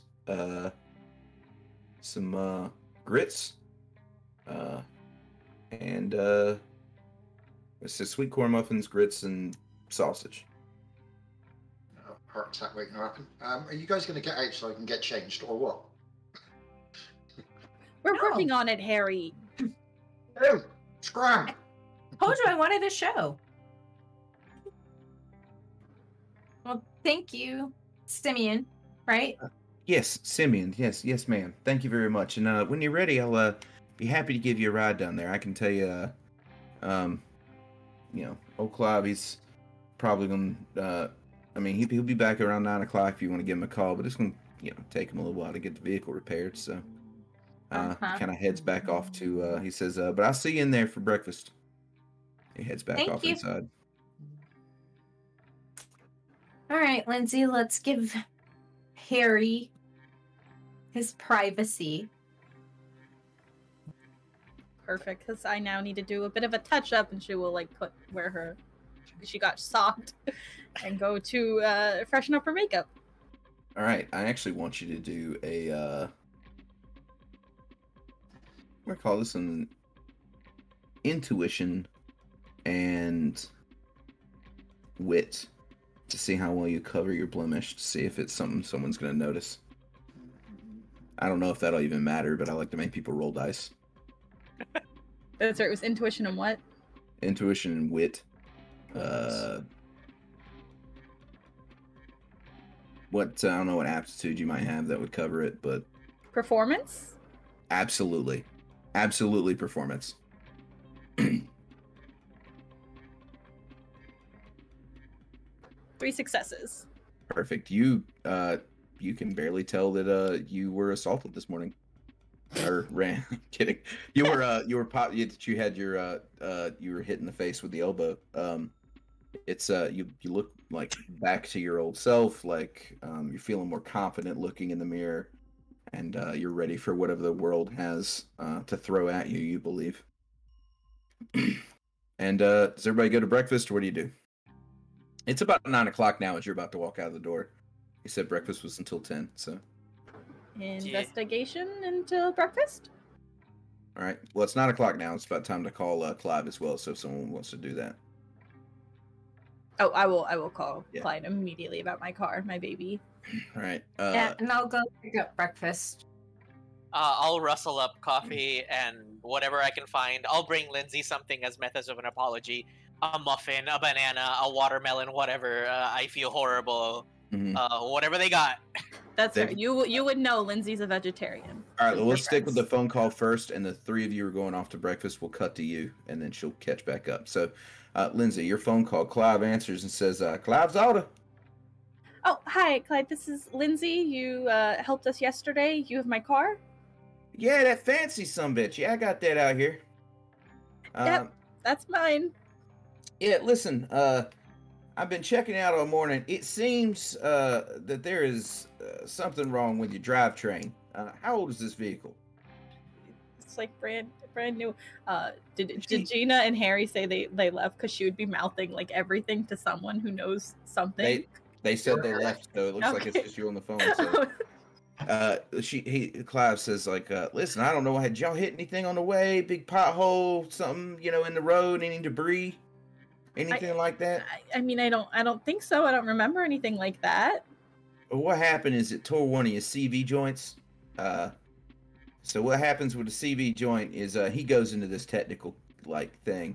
It says it's a bunch of ball bearings with a casing around it. Just get a little dirt in that sucker, and it'll just wear down and wear down and wear down. If you get hit by something and breaks, your whole car just stops. And that seems to be what happened. Now, I don't have anything here at the shop that's going to fix it right now, but I'm going to take a run out of town at about noon today, and I'm going to pick it up, and I'll have you ready to go. You know what? I'll tell you what. I'll work late tonight. I'll get you ready to go by 7, 8 o'clock and have you picked up. How's that sound? That sounds great. Yeah, that sounds out of town. Do you know if the nearest town has a Starbucks or something? You can maybe grab me something on the way back. Oh, my friend, we haven't gotten any of those out here quite yet. There's a couple of local coffee shops, but if you're looking for anything fancy, you're in the wrong county. I figured. Okay, awesome. I will tell my friends. That sounds great. All right. Well, I appreciate it, and I'll let you know what the damage is when we get back to you. Perfect. Thank you so much for everything. Thank you. All right, I'm gonna get to work. And he hangs up the phone on you.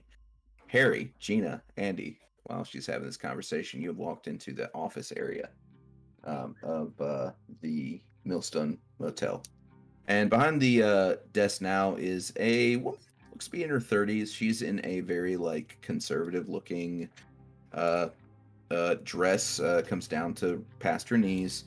It also looks to be handmade in some way. She has her hair completely covered in this sort of like bonnet type situation, which ties her hair back.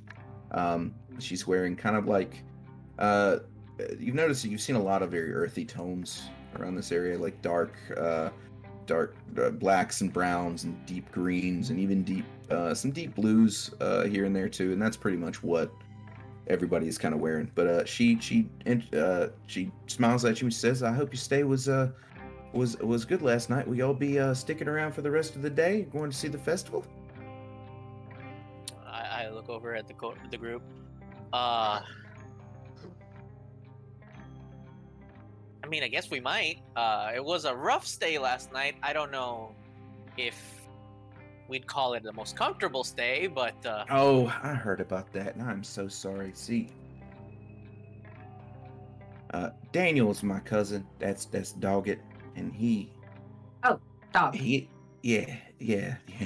Don't call him that. He gets mad, but he Well, he shouldn't bark so much. he ain't never been too right out here, and this is about the only thing that keeps him going. So I apologize for him, but he gets a little bit overexcited. He don't see a lot of action in these parts. And he got kind of excited last night, I'm sure. But listen, I hope that doesn't dissuade you from checking out the festival downtown and having some breakfast. And it's right back. She kind of points back, and there's this doorway, and you can smell this like really rich seasoning, like these spices and things wafting out of the kitchen, and it smells delicious. You can smell like the butter and the different things that you would have for breakfast, kind of making your mouth water.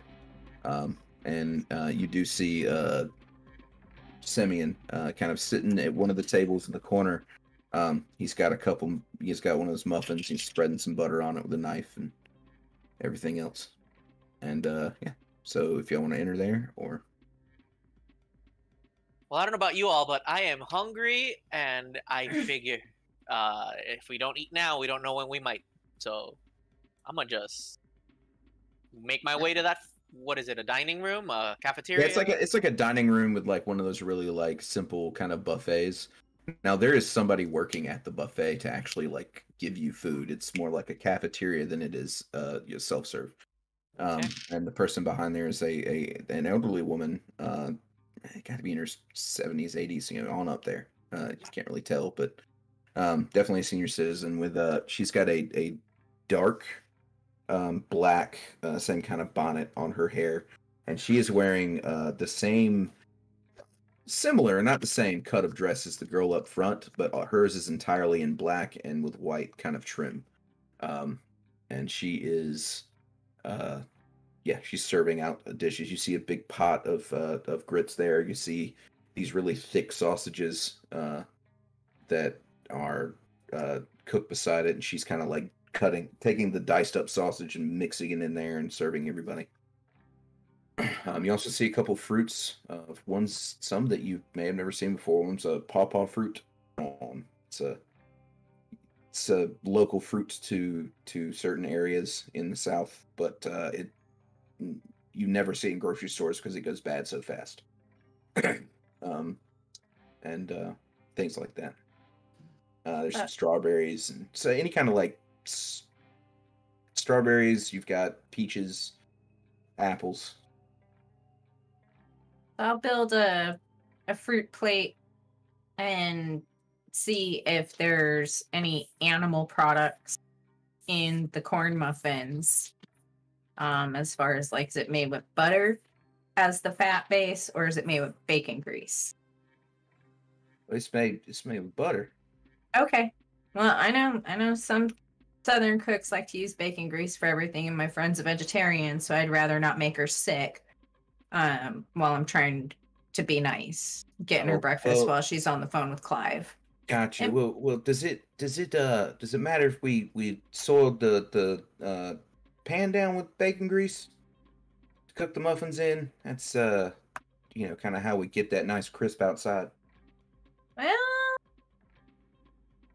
I'll ask and I'll eat hers if it's an issue. I'll just put it on my plate just in case. That but sounds I good, darling. I think hope this you enjoyed mound it. of fruits is good for her. Yeah, I wanted. I hope you. Well, I hope y'all enjoy it. I worked real hard to get this this here ready for you. I heard y'all had a rough night, and I am real sorry about that. But I hope y'all check everything out downtown. And she goes on to like say, but I'm gonna get back to serving, and there's no one else there. You've already got your food, so she kind of turns and she's just waiting, like diligently for the next person to walk in. Thank you for the kind gesture and for breaking bread with us. And okay, the front desk lady, her bonnet was a different color, right? Like it was a lighter color. Hers is a light, like, well, hers is kind of a deeper blue. Is what her color Okay. is, but it's not black. Okay. Can I just ask something? Mm-hmm. Is there any significance to the different color bonnets out here? I know certain cultures have color differentiations to signify like matriarchal standing in the community and such. Oh. So Well, I don't know about all that matriarchal standing. I just know that the good book says that, you know, unmarried woman should keep her hair covered, and unfortunately, my poor Daryl passed about 3 years back, and I've been. This is the traditional way we do our mourning period out here. You wear this until you're ready to go join him in the great beyond. well, I'm sorry for your loss. Oh, thank you, honey. He had the voice of an angel, that one, but I'll get to hear it again one day.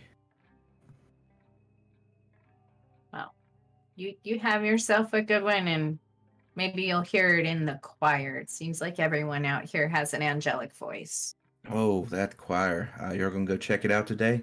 I can assure you you'll never hear anything like it again in your life. It'll change it. It'll strike you right down to the core, to the soul.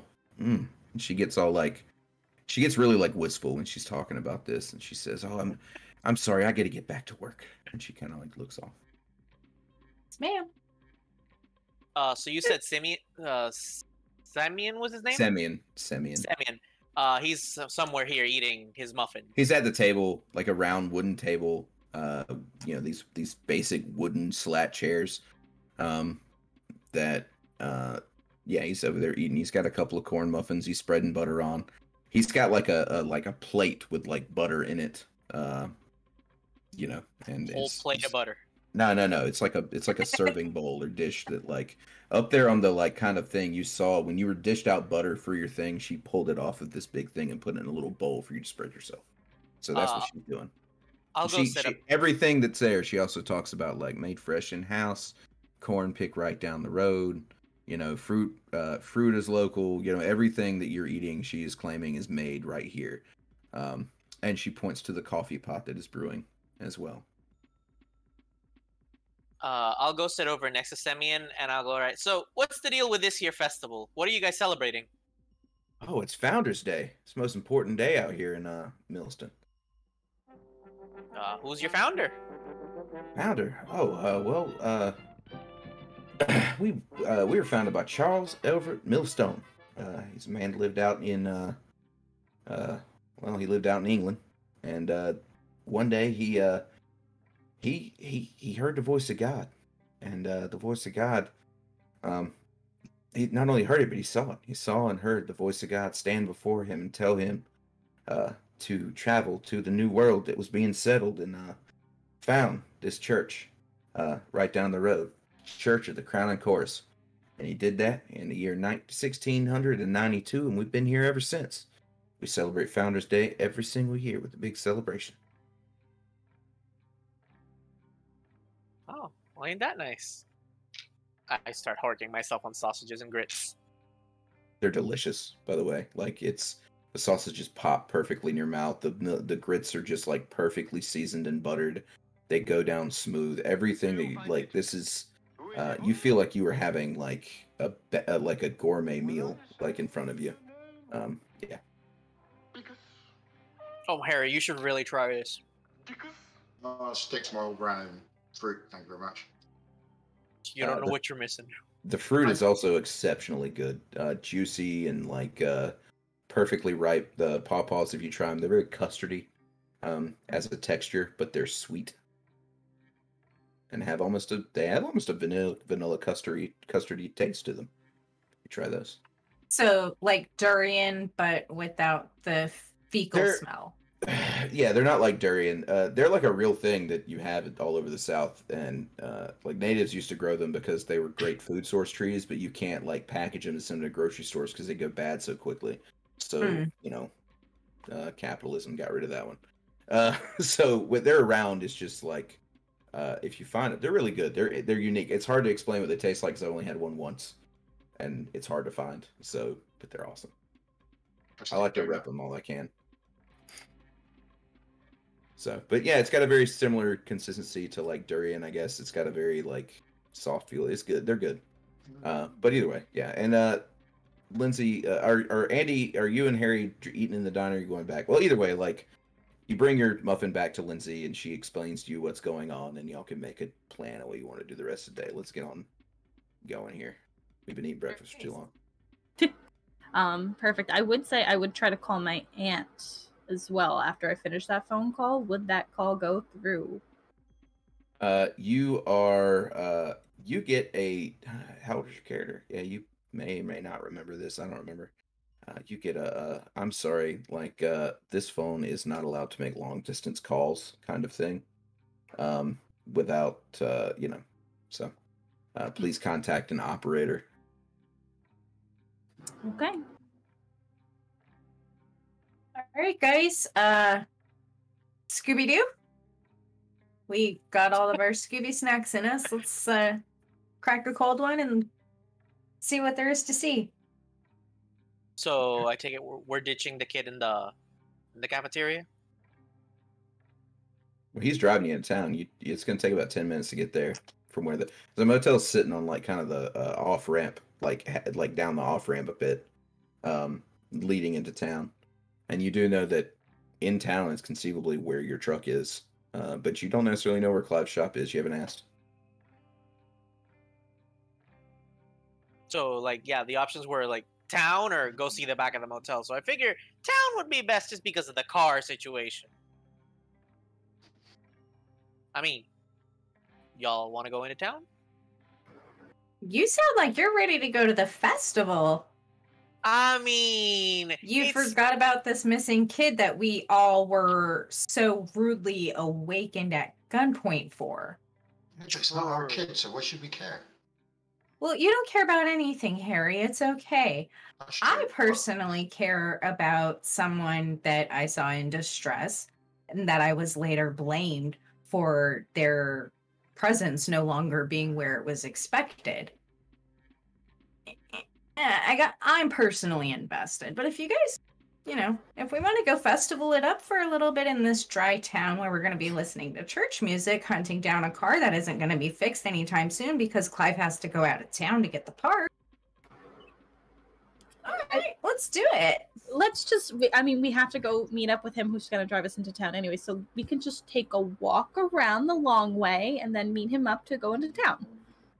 So, Gina, you could show us where this kid vanished, and then we can make our way to the car. That sounds like a plan. There we go. Okay, perfect. I will do one last minute look in the mirror, make sure I'm all good, and then head out the door. Okay. Harry, do you have a working camera on you? Just in case?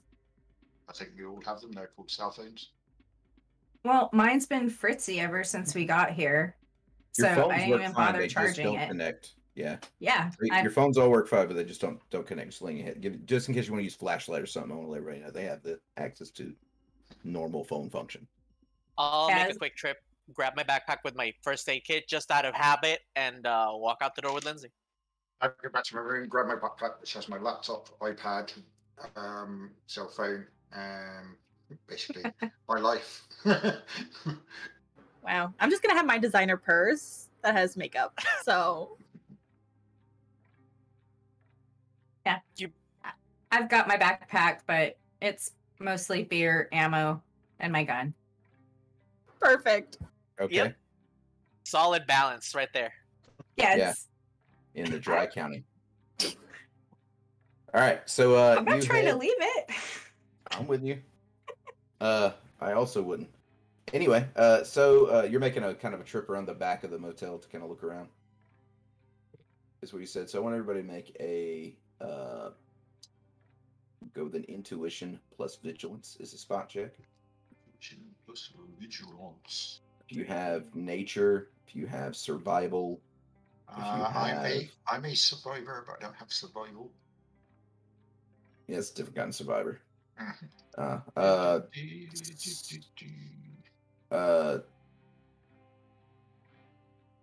Yeah. Or if you can make another argument as to why one of your aptitudes works, let me know. But remember, all your distress dice. Let me know what's going on. Intuition plus vigilance. Yep. No succeeds on my end. I had one success, which was canceled out by one of the distress die. So these are complicated successes. Y'all, I got 2 successes. 2? What'd you get, Gina? 2 successes. All right. As a group, you got 4 successes. You're all kind of like looking. Gina told you what to look out for, and you pretty easily find where she had like broken into the woods.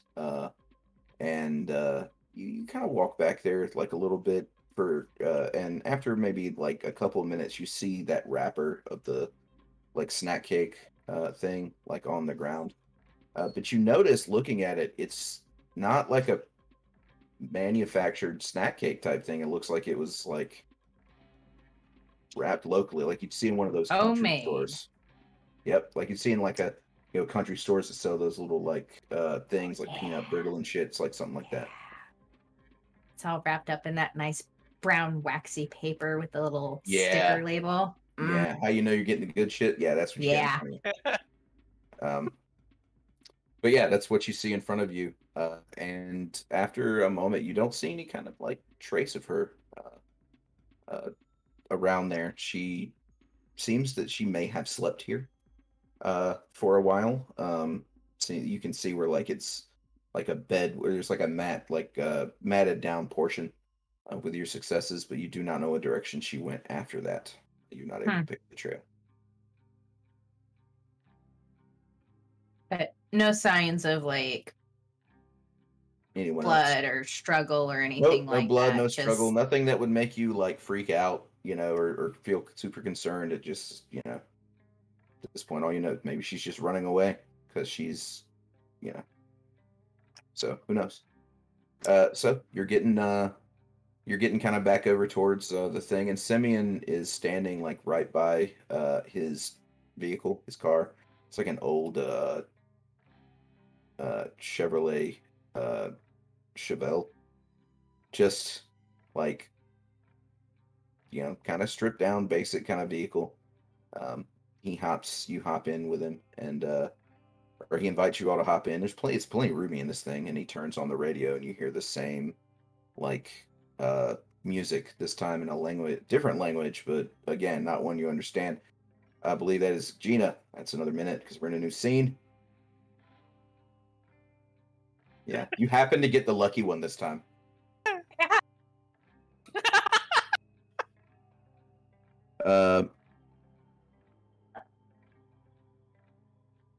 So you get y'all head into town. It takes about 10 minutes to get there, and you see in the daylight the big brick church is far more impressive than when you saw it early this morning. It is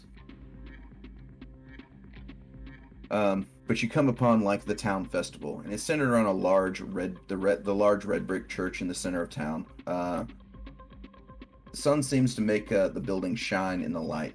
And there are massive stone columns standing in its entranceway around a staircase leading to a massive pair of double wooden doors. Around this building has been erected numerous small stands in the streets, and there are hundreds of people milling about the town.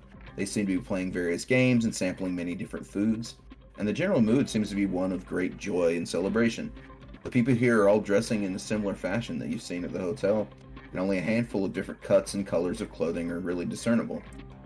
You feel like you really stand out in this crowd. It's at this moment that you do notice the sweetest sound that your ears have ever heard. Their voices coming across you indistinctly, and you're unable to make out the lyrics. But your eyes are drawn to a large set of bleachers towards your right, and atop it are 5 tiers of men and women in matching black robes. A crowd is around them, swaying back and forth gently, and directly next to them on a wooden pulpit is a man clad entirely in black, with a large, wide-brimmed black hat. Even from this distance, you can see he is massive, tall with broad shoulders.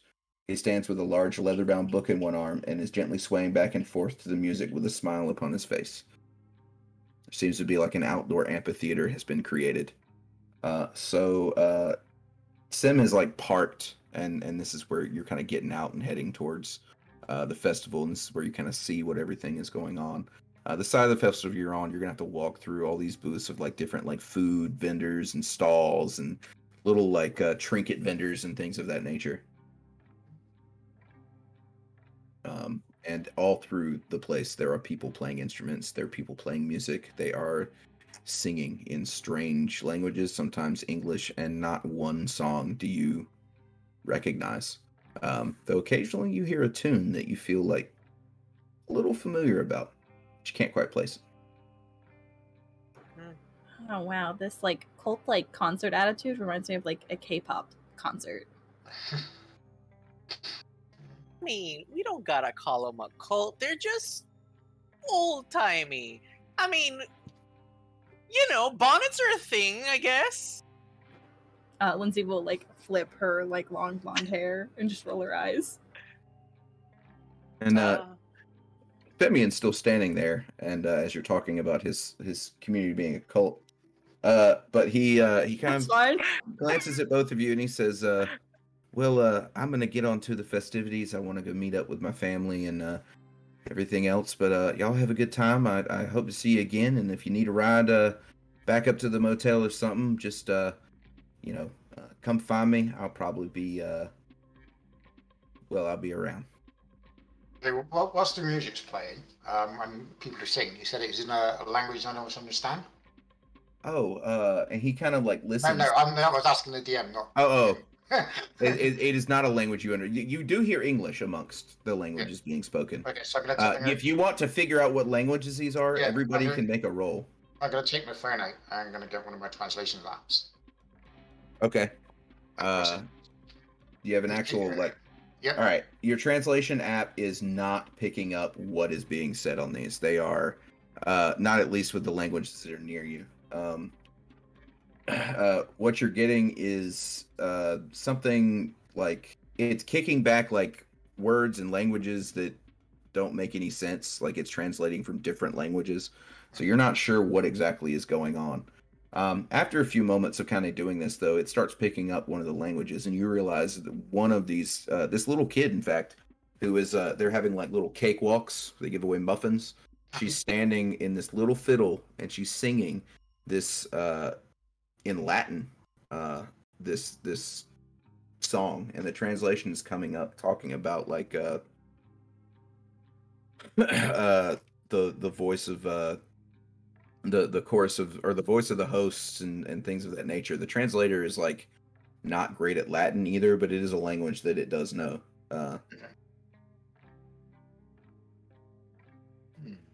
Interesting. I'll just turn my phone off for a second and just keep my thoughts to myself. Okay. So hopefully counteract further distress, because I keep hearing things that I just cannot wrap my head around. Can I hum to myself, or like keep a running dialogue of self-tech mumble to like internally block out the external for noise? the remainder of this scene, you do not have to worry about it, because you will. I only triggered these ones per scene. Because in situations like this, you would just add a whole hour by the end of this like thing. So it's once per scene. If there's a situation that is dire, I may, or something that's like specifically like feels like the right moment, I may make you make a keep it together check to not have it happen again, but that's going to be rare. So I wouldn't freak too much about it. It's just one of those things you're going to like, it is an automatic in the system. Like at least once per scene, the way that I normally run it. Sometimes I do every single instance of it, and in certain games I've just ruined people's fun, so I don't do that anymore. So playtesting is important, everybody. So, but yeah. So what do you decide to do first? You've got the church where there's a lot of people congregating, and there seem to be games kind of going around there. You see all sorts of like different game booths. You see like an axe throwing booth where they're like, you know, throwing stuff like that. You see a like an air pistol like kind of game that you can play. There's cakewalks, there's raffles, food. Do they have the ding ding with the hammer and the strong? You do have something similar to that, yes. I want to be a strong man. Okay. You're gonna try yourself out at a strongman competition. You're going with him, or y'all gonna split off? That's up to everybody. What are we doing? I'm gonna watch Andy make an ass of himself. Yeah, I think we'll stay grouped up. Although I don't know that it'd be too hard to spot one another throughout the festivities, considering you all that stick out very much. So we're super sore thumbs. Who knows? Like maybe we might win a bonnet. But as you kind of get into the crowd and people start to like see you, you do notice like that you're not really like changing their general demeanor, but everybody is kind of cutting eyes to you here and there and just giving you a good look. Because you do stand out so much, and you see that you seem to be the only tourist here for such a big event. Everybody seems to be wearing the same clothes, and you would imagine they live in the same area. You're just not entirely sure what is going on with that. But as it stands, everybody's treating you friendly. They're inviting you, you know, to come do booths and things like that. Yeah. You said they had the axe throwing thing, right? Yeah, I got an axe throwing thing. Let's try that. I'll try my hand at axe throwing. All right, I want you to do a coordination plus. We're gonna call that toughness. Coordination plus toughness, and that is going to be a melee if you have it. Hand to hand? No, not for axes. Well, nope, that's not me. So that's all this. So let's roll these two out of the way first. Of course. And, it's 1, 2, and I'm still missing 1. Alright, so that is 3 successes, a 1 on the distress die, and I guess the 4 on the other distress die doesn't do anything. Alright, so you got 2 successes. So you kind of like, you grab this axe, and it's like a simple, like, hand axe meant for, like, kind of chopping off branches and stuff like that. But you give it a good huck, and it flies right, and you hit just off center with that thing. And the guy running the booth, he's most of the men here are wearing some sort of like hat. They're usually wide brimmed. Some people much wider than others, but generally like that. And each hat has a different kind of colored band around it. Most of them are. There's a few of them that are white, a few that are red. This guy's got a red one, and he when you throw it and it hits the thing, he jumps back and he says, "Oh, we've got a natural at this one." He says, so you know, he gives you 3 axes, and I'm gonna make that roll for all 3 of your axes. So you actually sink like solidly all 3 axes, and he goes across and says, "Well, it looks like you've won a prize. What can I do for you?" And he shows, he pulls out like the prizes that are hanging up are like, they seem to be like handmade toys and trinkets. There's stuffed animals that have been stuffed with something, and it looks like might actually be taxidermied skin of animals that are stuffed up there. Oh, what do we got? You see like an actual fox kind of looking down. It looks so real. I'm gonna take that fox. So you take he brings you the fox down. It feels, it's the softest thing like that you've ever, like not ever, but you feel this like really soft fur, and it seems like you can't really tell, like whatever it is really well crafted. And yeah. Well, I'm gonna call it Johnny. Yep. Here you go. All right. I got myself a Johnny. Anything else you want to like to check out before we move on? I'm gonna go trinket shopping, or actually, I want to check out the pistol, the air pistol range, and see what prizes they have.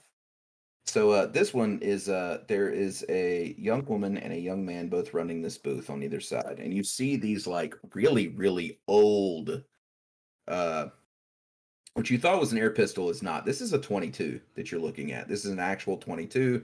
And they are it is a break action single shot 22. Yeah. And they basically, someone comes up and they hand over like $1, and you notice everybody's handing over like silver coins and dollar coins and stuff, and they seem to be operating in a whole different level of like economy. You don't see any place to swipe a card. You don't see any, you know, but nobody's actually asked you for any money when you did the axe throwing before, Andy. It just seems that some people are handing money away. When you get up to the your turn to go with the rifle, the young man comes up and hands you the 22 and three 22 LR rounds. He sits down right in front of you, and he says, if you hit one, you get it. He's like, if you hit one, you get you get the small prize. You get two, you get the medium prize, and you get three, you get the large one. And in front of you are little bitty like saucers. They're not much bigger. They're probably 5 to 10 yards out with a 22 that's well sighted. You know, but it's not too bad. Yeah, that is a coordination plus composure is what I want you to make. With your distress dice, please. And would my weaponry? You have firearm. Yeah, you have, that's D8s for that. Yes. Yeah, cool. Do you have a specialty in guns? Yep, pistols. Oh, this is not a pistol, so. Okay.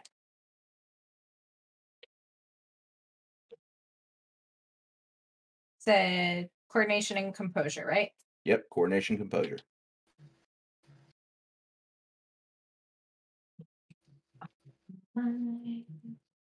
And two of those, and two of these. And you suck. Suck.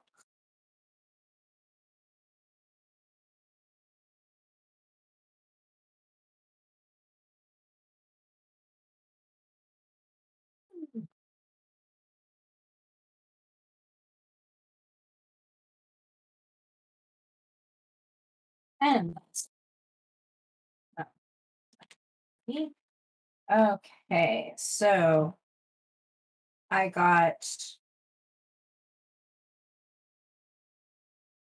one success after taking one away from a 1 on my D4. Okay. And of those 2 successes, one of them was an 8.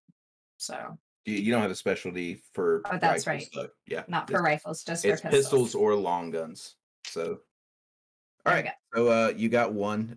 You fire 3 shots and hit 2 targets out of that. You are definitely going to get the old medium prize there. And what he brings out for the medium prize is a it is a small package of tobacco, right? It's like a container he brings out, and he says it's the finest pipe tobacco grown anywhere on God's green earth, and you have just won yourself an ounce of it. Okay. One of these booths got a nice pipe, because I don't own one for tobacco. You can find a pipe for pretty cheap nearby, and you get it. So you're able to kind of, and if you are a tobacco or nicotine user, your character has done it before. This is delicious. It's very smooth. Everything feels, just like everything else here. It's almost odd. There has been nothing that you have tried or bitten into, or everything seems to be local. But what we're gonna do here is it is 11:38, and I'm gonna take a few minutes to kind of debrief and talk to everybody, see where we're going with stuff, and give like kind of a breakdown. But we're gonna take the break here because we are about to get into the more involved part. So, all right. So thank everybody for coming this week and playing. This is a one shot that I have had in the back of my head for a while that I've been kind of writing. This is my first big play test of it. Thank everybody for joining me. You're going to be helping me streamline this sucker a little bit. I'm already seeing some places I can make better decisions. But so what did everybody think? Questions, concerns, comments? Systemically, from one design to the other, character creation is a breeze. It's beautiful. Yeah, it the first time I played it, when I saw that character creation, I fell in love with it. I was like, this is amazing. Like, you roll like 5 or 6 d20, you got a whole character come out, and then it's and you got a nice little story as to what happened, and so yeah, big fan. Very nice. I do like it. I don't know if it's just my unluckiness, but like the keep it together checks, I have a 1 in resilience and a 1 in composure, and I'm just like, it happens. Yeah. It is a rough thing. That's why now one of the good things about this is once you hit second hour, you would get 2 points to put anywhere, and you could go ahead and start stacking that a little bit to slow it down if you wanted to. But then again, that's kind of where the benefit is. And those that aren't sure, the way this game kind of like works is you have a clock that you're operating on set into 12 different sections for 12 hours, 12 minutes, which is 5 minutes per section. Same with the seconds, 5 seconds per section. Every time you spend a second, you can re-roll dice. Every time you spend 2 seconds, but if you spend up to 12 seconds, your minute hand ticks up 1. As I tell them they add a minute, they're adding a minute to that tracker, and once that hits 12, their hour hand clicks up 1. It doesn't matter if you're in the middle of the game at that moment, you go ahead and level up. Like, you go ahead and add your stuff, like mid-game, whatever. It's a really quick situation. And at third, you gain another dread manifestation. So you would choose that, and depending on how the director wanted to handle it. Like, I've done one time where someone game one in game and told me about it, and I was like, your character doesn't know they can do this yet. And then when the actor wanted to use it, I had it kind of erupt from their character and in the middle of combat to help them out and stuff. And it was a fun time. But we are. Any other questions, comments, concerns? I wanted to thank you all for just like having me. I showed up literally out of thin air, and I had a lot of fun.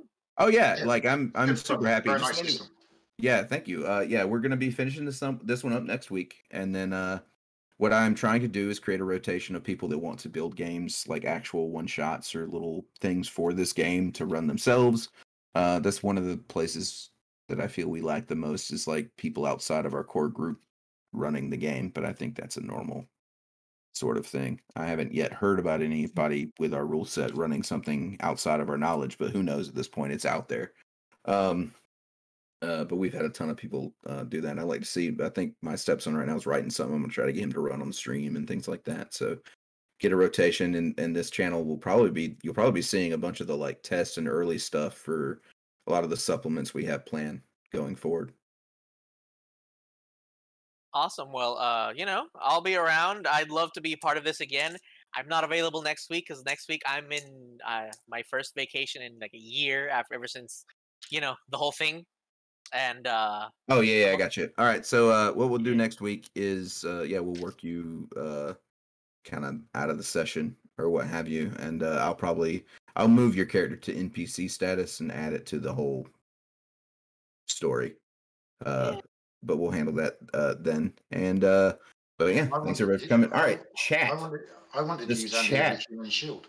You wanted? We'll try to work that out. Does anyone in the chat have any questions?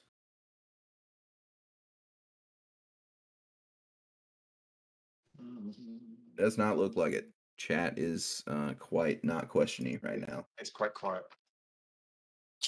Chat, now's your last chance to hear me sing. Right. $5 and Andy Wintergreen will sing for you in Spanish. Can we get a $5 donation for Spanish singing? We're gonna give you. You can do it. We believe in you, chat. But yeah. So the Midnight World here is should be out by the end of the year. We've got a writing, what should be the final writers retreat weekend after next, and me and James, like the lead designer, we're gonna sit down and we're gonna finish the stuff we've got to finish. But he and I we had a bunch of stuff kind of land right in the middle of our laps the last couple of weeks, and it's been a wild time. Life doesn't stop when you design games. No, it doesn't. You know, Tell me about it. Yeah, it's not easy, but we also want to put out a product that we're really proud of, and we're proud of what we have so far. Like it's actually one of my favorite systems to run, or that I've ever run. It's so I think it's really intuitive to pick up and play and do, and the rules are really not that complicated once you play it a couple times. So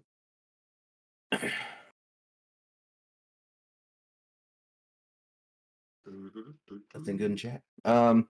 So any questions about we got 15 minutes here. We can close up early if you want to. I was going to try to get a good question Q&A session, but didn't want to move too far along before. But any other questions, comments? I have one. As far as Midnight World, do you see it better suited for just like some one shots, or how do you picture it like a long-term campaign? That's a great question, and I'm glad that you asked it. So we actually do have campaign play. I am writing what will probably be the first full published campaign. With the way that I like to operate it, and this is a little different, is we kind of set the clock, the midnight clock, into 4 sections.